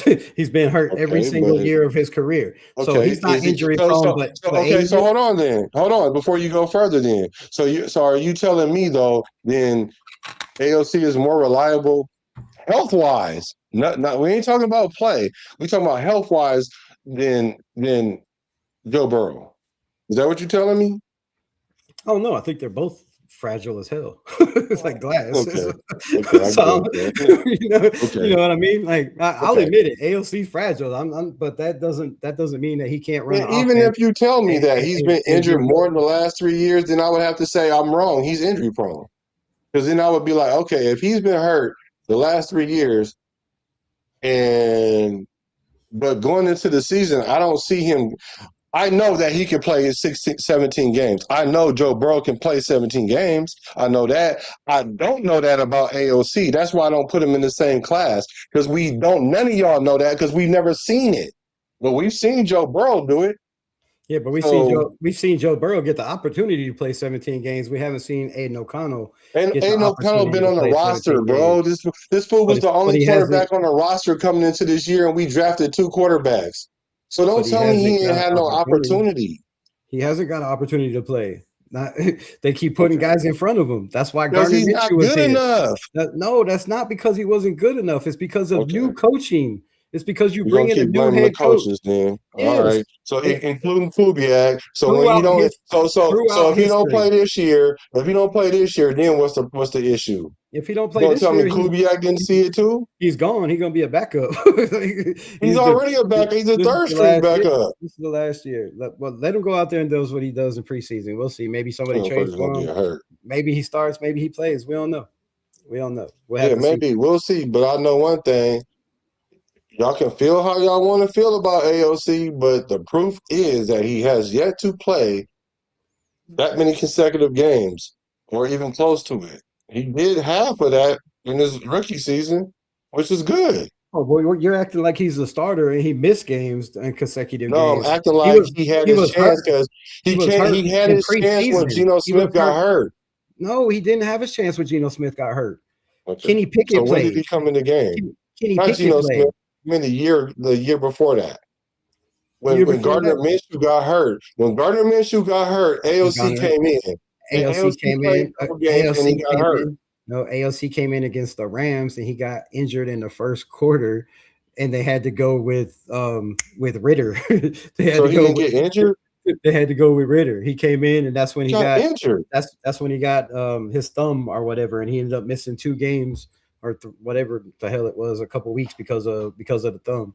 But then they went right back to Gardner Minshew, and then as soon as Aiden was ready, then they went back with Aiden as soon as he was. Oh, and then he got injured again because he got the knee bruise. So right stop saying he didn't have an opportunity, because when Tom Brady, when Drew Bledsoe got injured one time, that was it for bro. It was a wrap for bro. Yeah. Bledsoe still played in the league after that, but it was a wrap for bro. Don't say that. Cano didn't have a chance when he came in, and then he got taken out because of No. injury. It wasn't a wrap for Drew Bledsoe because actually his rookie year, he the rookie year for Tom Brady played one game because Drew Bledsoe got hurt and Tom Brady had to come in and play that game. And then Drew Bledsoe came in and played the rest of the season. It was the following year Okay, I'm that he took wrong, over. but So he didn't stay. He didn't stay there. He didn't. He didn't. He didn't stay with that. He got his job taken by Tom Brady. I know that happened. And if he got his job taken by Tom Brady with one game, well, then that was because of the Tuck rule. that was Tom Brady's claim to fame. It was because of the Tuck rule that Tom Brady got to stay in. That was his game. I think that was the only like the second game he played or first game he came in because Bledsoe was injured, and then the Tuck rule happened and Brady's claim to fame took off from there. But if it wasn't for the Tuck rule, he might still be sitting on the bench. We might not even know who Tom Brady could is. be. But He all can't. I'm saying is Just we like can't Aiden say O'Connell. Just like Aiden O'Connell. I'm not saying. All I'm saying is we can't say he didn't have a chance when the starter was hurt. He came on the field, started, and then got injured. That's his fault, not nobody's fault, but his. He got injured. Then he had the opportunity to do it again and got injured again. So let's not say he didn't have the opportunity. But that happens all the time. Let's just hold on. Let's just say he hasn't had the opportunity in the right situation. If y'all want to say that, I'll let y'all have that. That's true. It's true. He haven't had the right chance and the right opportunity. I'll give y'all that. But okay, and when he did get his opportunity, it was on I see you going too on far. an ass team. No, I'm saying, but on an ass team, right? It was on a very bad team, so bad that they fired their offensive coordinator mid-season, went with another offensive coordinator, fired their quarterback coach, fired their offensive line coach. It was so bad. What y'all need. And then you expect Aiden to come in and play after it's so bad that you fire all these guys. You're like, here's your opportunity. And you just said with Mendoza, what do you think Kirk Cousins is coming into? Kirk Cousins is coming into a new offensive coordinator, a new defense all together, a new offensive line, coming into a whole bunch of stuff. So I'm not going to sit there and say, well, he's not going to be good because he got all these things going on. I'm not going to say that. It's an excuse. But, okay, it's the truth. Y'all like to say it's the truth. Okay, it is the truth. But I'm not about to sit there and say, well, he's not going to play well this year because he got all these things going on. No, bro, you got to ball out, plain and simple, regardless what the situation is. As a competitor, you don't use that as an excuse. All right, I want to keep that same energy when Kirk Cousins is playing like ass. I don't want to hear it's because and I'm gonna say get rid of offensive line is bad. I'm gonna say he hit the wall. Or we should have went and got a number one receiver. No, but I ain't saying none of that. Guy. Like you won't hear none of that out of my mouth. None of that. Same thing when Mendoza comes in. I just hope everybody keeps that same energy when he comes in and struggles because he's not ready or he gets put in. You won't hear that out of my mouth either. That's cool. That's why I said don't put him in right now. That's what I'm saying. Don't put him in right now. I'm not even saying he's not ready. I'm saying the team is not ready. I'm not saying he's not ready. The team ain't ready. Well, I mean, but we don't know that yet. Because if we let's say if we only had him and Aiden O'Connell on the roster. Let's say it was only Mendoza and Aiden O'Connell. I would say throw Mendoza out there game one, regardless of what's going on. Plain and simple. Because he's better than AOC in my opinion. But second of all, because we don't have no other option. Because we can put AOC in, just be ready to play by week 5. And if AOC don't get hurt and he put up these elite-ish numbers, then you sit behind him like you're going to do for Kirk Cousins. But AOC is not better than Kirk Cousins. AOC is not better than Mendoza. Yep, they said he wasn't better than Gino or Garbage Minshew or Brian Hoyer or Brian Hoyer or Jimmy G either. And he was. He took their jobs. When he got it, he couldn't hold it. What you mean? Why didn't he hold it then? Hey, I'm gonna pull up one more thing. Because I forgot about this one. We gotta go over this. So we just broke down, right? the shitty ass Aiden O'Connell. No, I was kidding. But we just broke. No, I ain't gonna go that far. I ain't gonna do AOC like that. He's still a so, Raider. so this is your boy Kirk Cousins. This is your boy Kirk Cousin Cousins, right? Kurt. This is your boy Kirky right here. So we'll start from the left side. Behind the line of scrimmage, average is 88.0. He is a 90.6, above average. Very nice. Middle of the field, behind the line of scrimmage. The average is a 89.9. Kirk Cousins is a 79.7. Struggles in the same place. Aiden O'Connell struggles. Left side, behind the line of scrimmage, average is a 89.9. Kirk Cousins is a 88.2. Pretty solid. The next, from the line of scrimmage to 10 yards. This is the only place where he's legit. From the line of scrimmage to 10 yards. So between 5 and 10 yards, Kirk Cousins is the GOAT, right? But then other than that, it gets rough. So we'll start from the left side, from the line of scrimmage to the 10-yard line. The league average is 87.7. Kirk Cousins is 110.7, right? That's elite right there. In the middle of the field, from line of scrimmage to 10 yards, he's the league average is a 90.5. He's 103.8. That's well above average. Pretty solid. Then on the left side line, from the line of scrimmage to 10 yards, he is league average is 90. He's 101.8. But then after 10 yards, we go to the right side from 10 to 20 yards. League average is 78.8. Your guy, Kirk Cousins, is a 55.6. Is a 55.6. That is 20 below league average. We get to the middle of the field. We get to the middle of the field, 10 to 20 yards. League average is a 85.7. Kirk Cousins is a 64.3. We get to the right side of the field, 10 to 20 yards. League average is a 84.9. He's a little bit above at a 90.4. Then we get to the right side of the field, over 20 yards, right side of the field. League average is 90.2. He's at 88.5. Pretty solid. Then the middle of the field, league average, I think, is 83.1. He's a 106. That's pretty elite.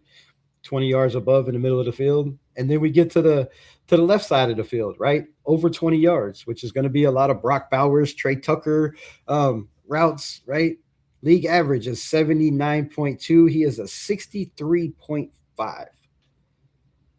So he is bad in 3 areas, just like Aiden O'Connell. But in 2 of those areas, he is way worse than Aiden O'Connell is in his bad areas. But you're telling me that you could still put in this guy at 38 years old, coming off an Achilles, and we're going to win games. He's not coming off of Achilles. Okay. He already had 2 years removed from an Achilles. But let me answer that question though. Yes, I'm going to put more faith in a guy that's won as many games as him versus a guy that's only won 7 games in the fucking NFL.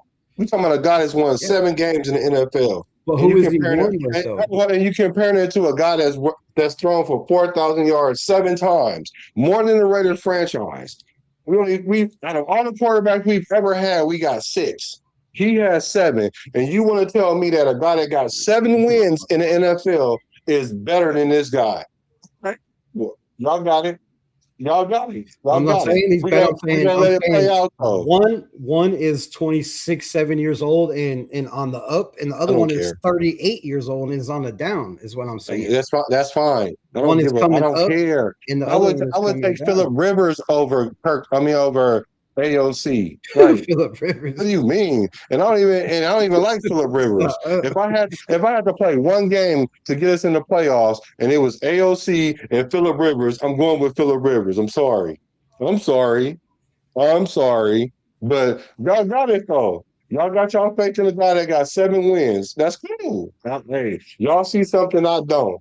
Y'all must know more about the quarterback position than I do because I don't see it. So I must be an old school throwback quarterback and I don't know the new game. So I'll concede to that.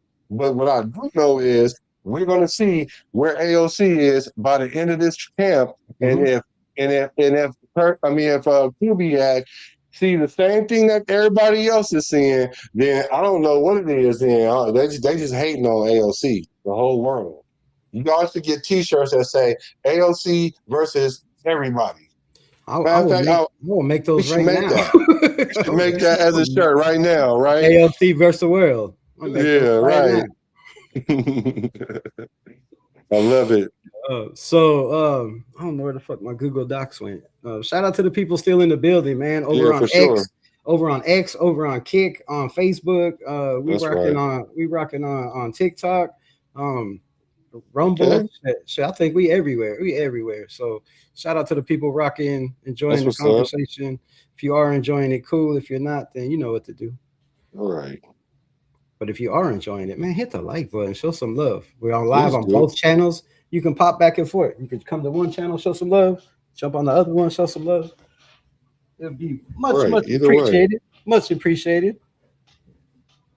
I'm over here sweating my ass off. I don't know why the AC went off. I'm gonna die right. over here.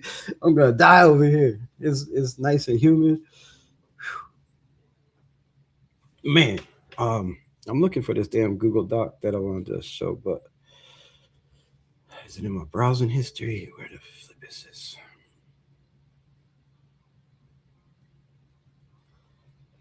Damn it. All right. Well, I can't. Wait, maybe this one. All right. Well, we'll have to do that another time. But yeah, man, we've been going. I'll always pull up. I'll always pull up again. You can come to my show and we can talk about it, whatever. It's good, you know. It doesn't matter. Yeah, so we'll definitely run this. I'm gonna make a T-shirt that says AOC the quarterback for me. You can't do, bro. For Yeah, sure. that's what I'm Hey, talking about. but you know, because as training camp goes on and the battle goes on, we're gonna hear some things about AOC. So that'll be the perfect time for us to go ahead and make it happen. I mean, we've already been hearing things about him, right? No, I'm put it. talking about when they got pads on, when they really count. Oh yeah. When the pads come on, shit, that's when he really gonna rise up and be even better. I'm telling Yeah. you, this man knows how to study. He knows how to read defenses. He knows the AFC West better than Kirk Cousins, right? So I think That could be true. he's got a leg up, man. He's played, we're gonna play 6 games against our division, right? He knows that division better than anybody. He knows it better than Mendoza. He knows it better than Kirk Cousins. Well, I mean, anybody on our roster, right? He knows it better than anybody on our roster. So, But that don't mean you could win games just because you but he played them. has, but he's beat those teams. I'm saying Man, he those, ain't beat. but he's He beat those beat the teams third. he's He beat them didn't even play Mahomes last time, bro. Come on, he beat stop him. it. He did play Mahomes when he put up 340 yards and 2 touchdowns. And they in that lost. Game, and they lost. He outplayed Mahomes in that. But they lost. He outplayed Mahomes in that. They lost, bro. They lost. But now here we go. Now it's not a team No, sport. I said what I said was the last time that he beat them, he didn't even play Mahomes. He lost. Oh my gosh, bro! I He said the last time they played Kansas City, he didn't beat Mahomes. Mahomes wasn't even on the field, bro. But he still went against. And then the 2 times they did win, he threw for 67 yards and 102 yards. And you telling me I should put my faith in a guy that beat Kansas City that thrown for a combined 168 yards for 2 games. Yep. Now you telling me because you give him credit. You give him credit when he loses, but you won't give him credit when he wins. That's pretty. No, I give him credit when he wins, but he ain't won. He won. He was the starting quarterback. That's a victory. All right. That's how you want to look at it. That's cool. He did it. Is it not? So next time, so if you had a choice between Mendoza, Kirk Cousins, and AOC, why should put AOC in? Because even if he throws 67 yards, we still got a better chance to win than you guys do. No, that's just crazy talk. You still have to have a defense.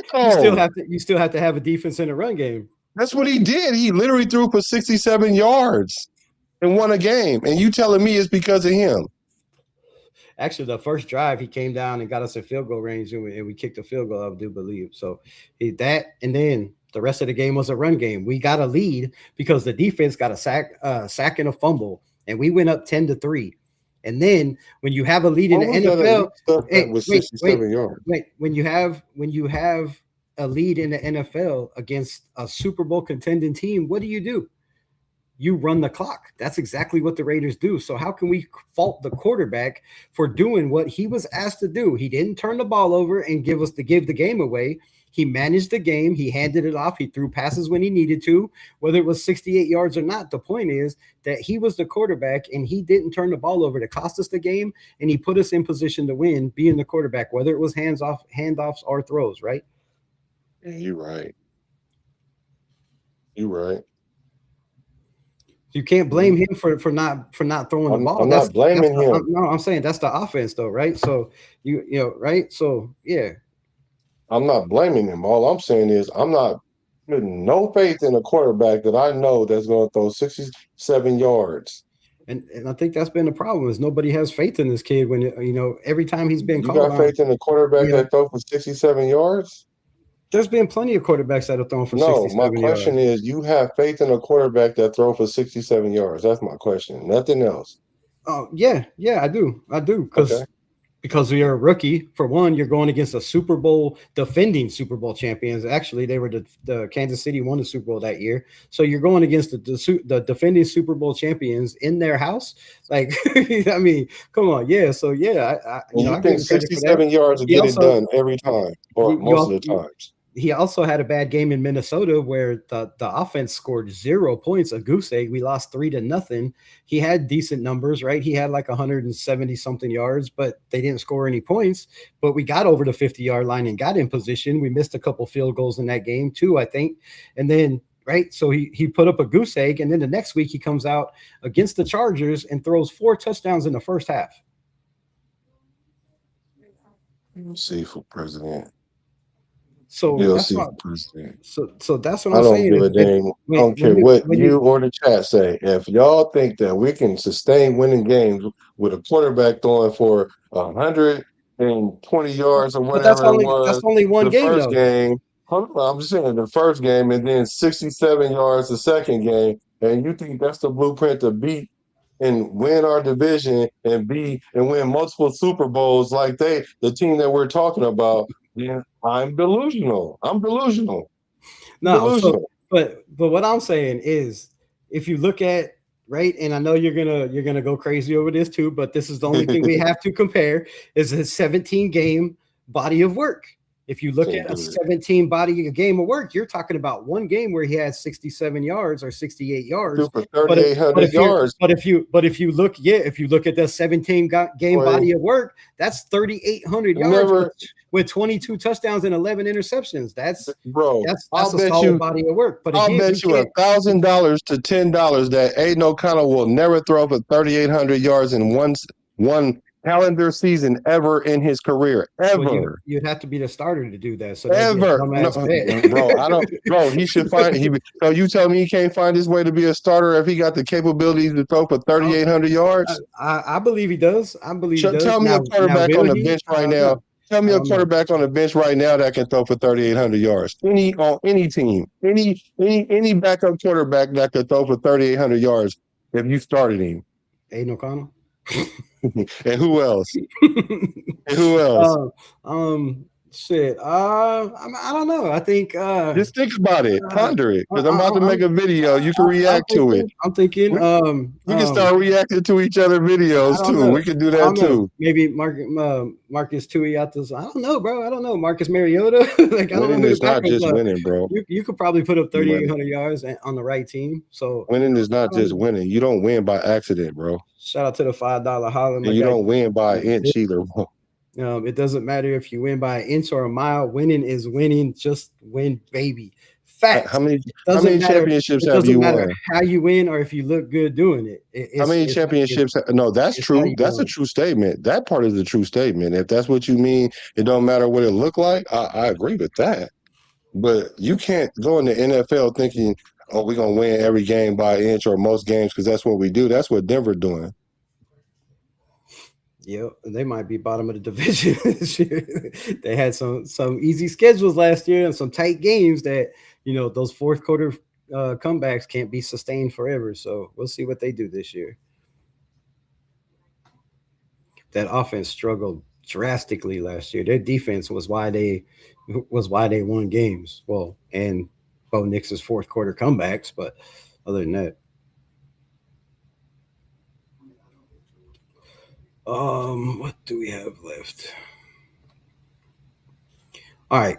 We talked about Mendoza. I don't think we need to talk about Kirk Cousins' role in his future because I think we kind of went over that a little bit.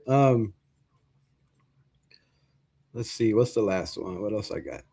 Um, I think we already covered surprise cuts and trade candidates and roster battles. Shit, I think we about covered everything that I could think of. But yeah, man, I would love to see, I would love to see what this kid does. I'd like to see him get a chance. I just feel like, I say that I'm every I'm year. I'm one of those dudes that roots for the underdogs. And Me too. when you see potential in guys, and then you see the opportunities that he's got, but then you're looking at the where he got them. Come on, man, just the things he's done and the things he's done in games with the personnel he's had around them and the personnel calling the plays. I just want to see what he can do with a legitimate offensive system, with a legitimate offensive coordinator, and a legitimate offensive line. And I I'm, believe AOC could be a damn good quarterback in the they're gonna get NFL me paid this year. when you have that around him. But he's never had those pieces around him. And you can look at the offensive lines we've had, the coaching we've had, and he's played pretty well on bad systems. Gardner Minshew didn't play pretty well. He played awful in the same system, right? Geno Smith didn't play pretty well. He played awful in the same system, right? He played awful. Jimmy G, Brian Hoyer, they didn't play pretty well. They played awful in a Josh McDaniel system. But then AOC comes in, but these people can get jobs in AOC can. And plays very, very well and wins a lot of games, more games than we won. So why can't AOC start nowhere? So we talked about this. It's he's a career backup, man. Yeah. Everybody knows he's a career backup, bro. Because he's been not a starter, bro. Because he's been a career backup. Because that's what his talent level says. That's not what his talent level says. Okay. Oh, yeah, that's right. Because he's the only backup that can throw for 38 right now. Yeah, exactly. Yeah. No, I'm a root for him though. I'm about to as of right now though. You should be. He's a Raider. He was a drafted Raider. No, I can't believe the hate. I can't believe the hate. Not you, but I can't believe the hate for a lot of the nation on Aiden O'Connell. The kid was drafted a Raider, bro. He went out thrown into a fire. Did what he could. Like dudes come back off of 2 injuries quicker than he should have. Right? He's beat the Chiefs twice, whether it was him or not. Could have been 3 times if it wasn't for miscommunication on the sidelines, bad game clock management, and offensive players that admitted they hiked the ball and they thought they were ready. Parham both said, and JPJ said, it was our fault. We thought they was ready. He tapped me. I hiked the ball, and he wasn't ready. So it was a 3-way miscommunication. But the whole thing was just bad clock management. We were already ahead. We were going down the drive, and we could have just spiked the ball and kicked the damn field goal there. We didn't even have to run that play. So yeah, could be 3-0 against them. He's beat the Broncos twice in his career. He's 2-2 against Kansas City. 2-2 against Kansas City. He's beat the Broncos. 3-1. He beat the Broncos. Yeah, so he'd be 3-1 if it wasn't for that debacle when he literally.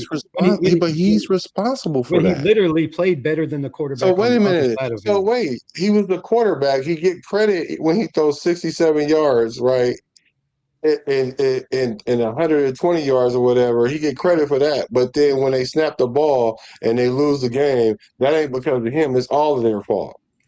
It should be everybody's fault. It should be everybody's fault, but it should be the quarterback's fault too. But my question was, when you have a headset on, right, and your plays are called in the headset, why is he looking over there after he's already stepped up? He was looking at the wide receiver, man. He already stepped up. He changed everything. He made his play, and then he went up. He wasn't looking at the sideline. He was looking at the wide receiver that was still moving. But if you look at their cadence, it's a hand clap, and then he lifts his foot and stomps. Bro, I don't care what he did. He clapped once, and then looked to the sideline, and they snapped the ball. He didn't look at the sideline. He was looking at the receiver still moving. The sideline was at the receiver was on the sideline. He was running towards the sideline. So he's there. He's turned and looked his head. No, you making it seem like he's looking at a coach or something. He wasn't looking at no coach. That's what it seemed like. That's what it seemed like. No, but he wasn't. He was turning to look at a coach.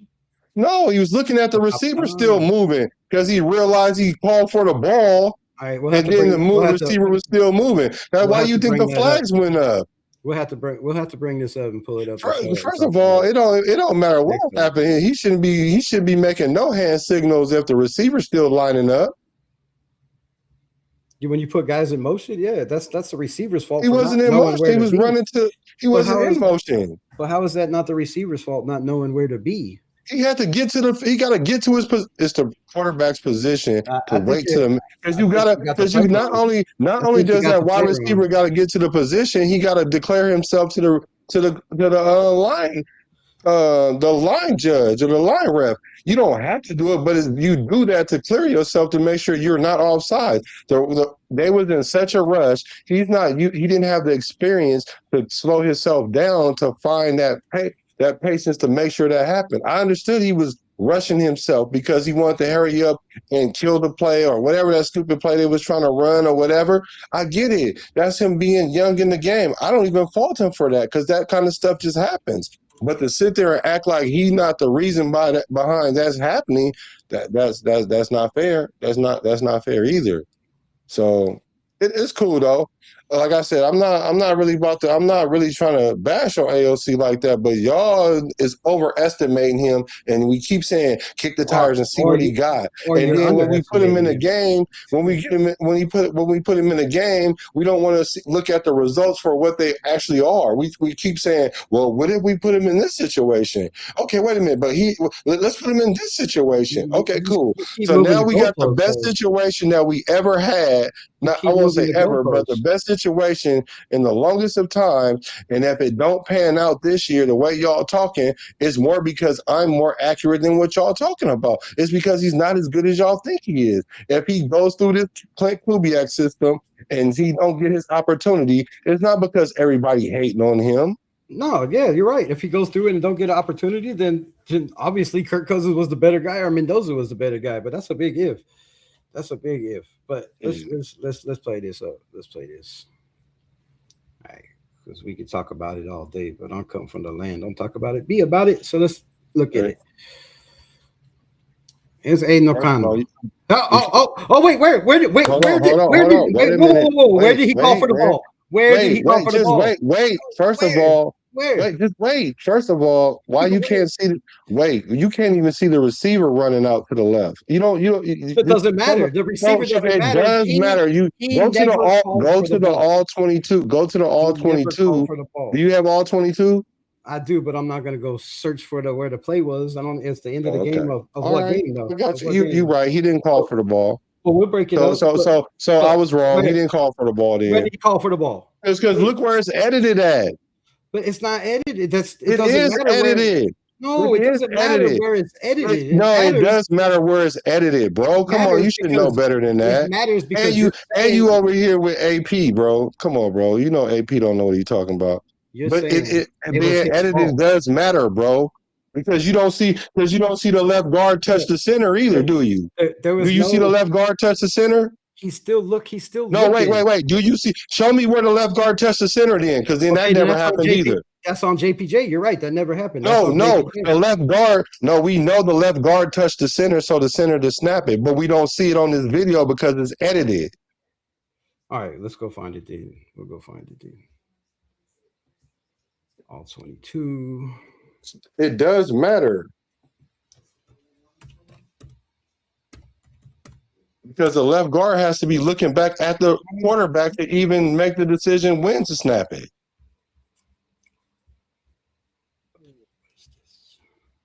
Not that. This one. NFL Pro. No, I know he turned, but not on that video. We didn't see it.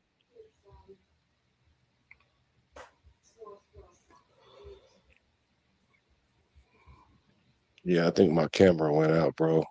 Oh, shit, your battery died. Yeah, the battery died. I don't know why my battery dying now. Didn't that happen is it a new camera? Nah, it's not new, but it's plugged up, so it shouldn't be going dead. But I don't know. But there's I'm gonna look into it though. There's a setting on the there should be a setting on your camera that says oh yeah, I might have reset that. The auto shut off or whatever. It might be I'm gonna check that. You're right. A certain time. You're right. Why am I not signed into NFL Network? What's going on? Explore film room. There we go. There we go. All right. What year was this? 2000. It was 24. It was last year, right? 2 years ago. 2024. Anybody know what week it was? Let's go with all. The game is. I don't want to go with all games. We'll go to regular season. All right, we'll do it like this. Oh shit! I gotta go to Raiders first. Select team.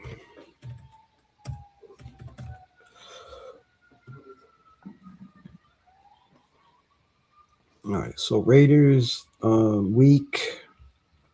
Anybody know what week that was? I don't have my phone on me to look it up. I'll look it up. Hold on. What year was it? 2024? 2024 in Kansas City. Okay, 1 second. It was the second game, right?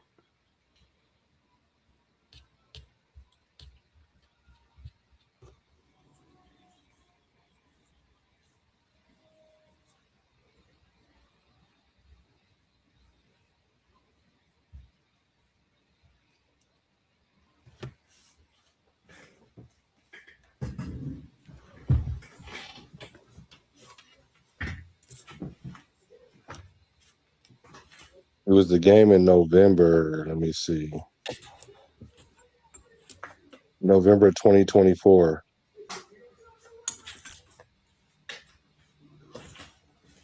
November 2024.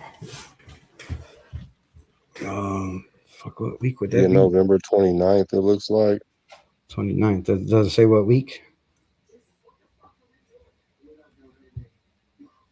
I want to say like week 13, 12. No, that would November would be way before that. It'd be like week 9 or something, right? Week 13. Week 13. Yeah. Yep, Kansas City Chiefs. All right, we need to go all the way down to the last plays of the game.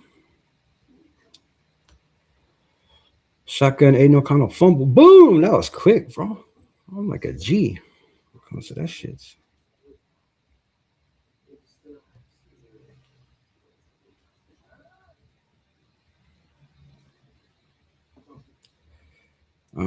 Hold up. I want to get both views. Let me get sideline and end zone. Close.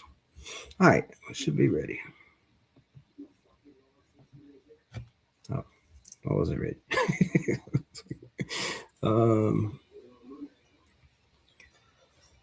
Film room, all pro, share, bada bow, bada bing. Let's see if I can get it a little better. All right, so here we have, as much as it'll let me zoom in. Wait, let me try this. Because it's got to be a better view. Oh, that's not a better view.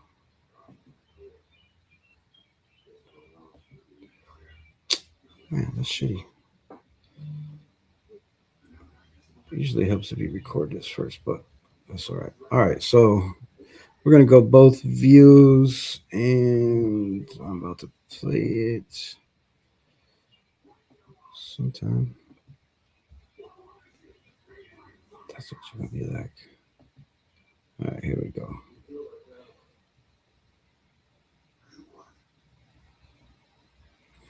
Okay, that's fast motion. Can I slow it down? Damn. I can't believe I'm watching this again. Bring tears to my eyes. I know, right? You're gonna make me cry and sit on I TV. really wanted to win this game. Don't get me wrong, but when I knew it was going bad when we ran that play when he was running and he threw it out of bounds, like to kill the clock, like that was dumb. Like I already knew we was starting to do stupid stuff right there. What the fuck is going on? It's about the thing is about flow. Like the game is about certain rhythms, and when you disrupt that rhythm, things like this happen. Especially when you the Raiders. Are you gonna give me the damn end zone view? What the hell is going on? You know, and you know if you was sitting there by yourself, it'll work perfect. You know that? Yeah, what the fuck is? Let's go full screen. It's not gonna show me the end zone view. That's some bullshit. Of course. Let's exit out of this one. Oh, damn it. Well, all right. Yeah. We're gonna have We'll to pick up where you left off on yeah, that one. yeah, we're gonna have to edit that and oh shit. This clip was good. I thought I just closed us out. That was close. But yeah, man. So but yeah, you know what I mean? Like that video didn't show Dylan Parham at all. And we both know, and I'm sure everybody in this chat knows that all season long, because I bitched about it all season long. I was like, why the hell are we telling the defense when we're snapping the ball? Like you constantly you reach over there, you tap his leg, they're already jumping, man. They're already moving. And it happened all season long. So I was pissed when they, Yeah, I you didn't know, like that too I either. was like, bro, why, why if your center is not good enough to look between his legs to hear the damn cadence, then yeah, that's a problem. That's a huge problem. I was Well, that's not necessarily for the court. It's not necessarily for the center. It's a combination of both, but primarily for the quarterback's rhythm. yeah.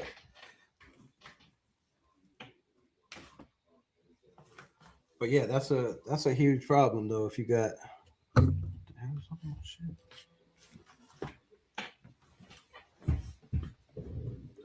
don't know what's going on. My microphone it keeps tripping on me.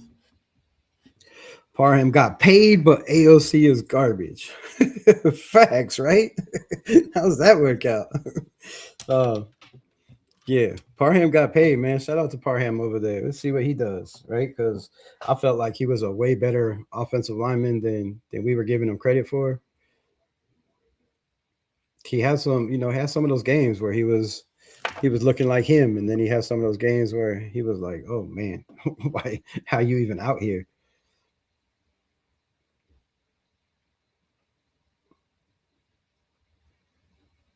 My bad. Nah, you Mom good. didn't say calls. But yeah, man, shit, 3 hours. That's a pretty. Yeah, that's a heck of a show, man. I really appreciate you having me on, man. Shout out to the 18 people in the chat, still rocking strong. I appreciate every one of y'all. Y'all make We'll sure. keep it up. We'll for sure do this again. Yeah, for sure, man, for sure. I'll pop on yours next time, or whatever. Either way. But yeah, whenever you see me in the chat, man, just hit me up. Hit me up a link. Sometimes I'll pop in, sometimes I can't. But usually when it's late at night, everybody trying to sleep, I have to go outside and be quiet. Oh yeah. No, I got you. But No, it's all good. other than that, though, I'll pull up shit anytime. I'm all about talking football 24/7 if I could. Man, we both been to combined. We've been Raider fans for 100 years combined. So it's all love, Yeah, bro. shit. That's I we, was we born into this thing, bro. I ain't had no choice, man. I mean, I'm from Oakland. I grew up like looking at the Coliseum every day from my bedroom window, like oh every shit. day. Okay. You know what I mean? I grew up on 71st Avenue where the stadium is on. Like I walk my Mhm. church is like literally right there. And I'll be at church and you can hear the fans going crazy and we trying to hurry up and get out of church. Like that's how Right. close it is. So Right. You're I like, love why is the church Raiders. not over? I know, right? I love the Raiders. I love Raider fans, and really, that's where all this passion come from. And you know, shout out to everybody that are Raider fans or Raiders. Yeah, for sure. Definitely. Yeah, we might have to, make this a routine thing and call it 100 years of Raider 100 I years of know, Raider right? history, right? 100 years of Right. Raider It's for the history. OGs. You feel me? Yeah. Yeah. But right on, man. Let everybody know where they can find you, where they at, what's going on, what you got coming up, all that good stuff. Oh yeah. It's Business Decision Sports, BIZNESS Decision Sports. Like town business. And I don't know. I got videos coming up. I'm trying to go live every chance I get, and I think my next video for sure is going to be about that and how Kulak has, progressed those Yeah. O lines and when it. Oh shit. Lost them completely. Well, um, Shout out to my guy, Black, the quarterback, coming in talking football. Right, we love the back and forth. We love to not agree. Oh, he's back. Sweet. Let him come close out. You good? That was it. Yeah, that was it. That's I'm looking forward to getting that video out and yeah, you guys just subscribe and let me know what y'all want to talk about or tell me what I'm tripping on and we can go back and forth and have a healthy debate. You feel me? Like we do at the tailgates, like tailgate talk. Yeah, yeah. That's it. That's what it should all be. Tailgate talk. No, Yeah, no, no feelings. No, nobody getting butt hurt. Right? Just exactly. football conversation. Everybody should have an opinion, and everybody's opinion should be voiced. You don't have to agree with it, but you don't have to hate on it either. Exactly. Exactly. All right, man. Well, it's been good. Appreciate you. 3 hours and 20 minutes. That's a long, long live, but It's all we good, brother. we Appreciate done we done much more. I appreciate you coming on this long and sharing your knowledge and talking football with us. it. That's right. Don't forget though, I'm gonna write it out. I'm all right. Peace, my brother. Peace. All right, man. Appreciate everybody that made it through. If there's anybody on Facebook, if there's anybody on Kick or Twitter or X or TikTok or all those good things that we are on. And if you're not on any of those things, do me a solid. Do me a solid. Jump over there, give us a subscribe, right? Leave a comment after this video, share it out, like, subscribe, tickle the noti, man. Appreciate everybody rocking with us. 18 deep. I hate jumping off when there's 18 people in the building, but 3 hours, 3.5 hours of football talk, my eyes are literally watering and I have to pee so bad I'm gonna explode. So I love y'all. Appreciate everybody coming here. Appreciate my mods modding. Appreciate the people that gifted, the people that liked, the people that subscribed, and the ones that shared it out. Y'all real OGs. And next week we're gonna do the giveaway. We hit 2,000. So a giveaway of your choice. It could be Mendoza, it could be Brock, it could be Howie Long, it could be Tim Brown, it could be Marcus Allen, it could be Jamarcus Russell. I don't know, whatever you want. But shout out to everybody. Make sure you're subscribed to the channel because when we do the giveaway, if you're not live and you're not subscribed, then you are not even eligible, right? So protect yourself, your loved ones, your mind, and your family, and always your team. Just win, baby. Red.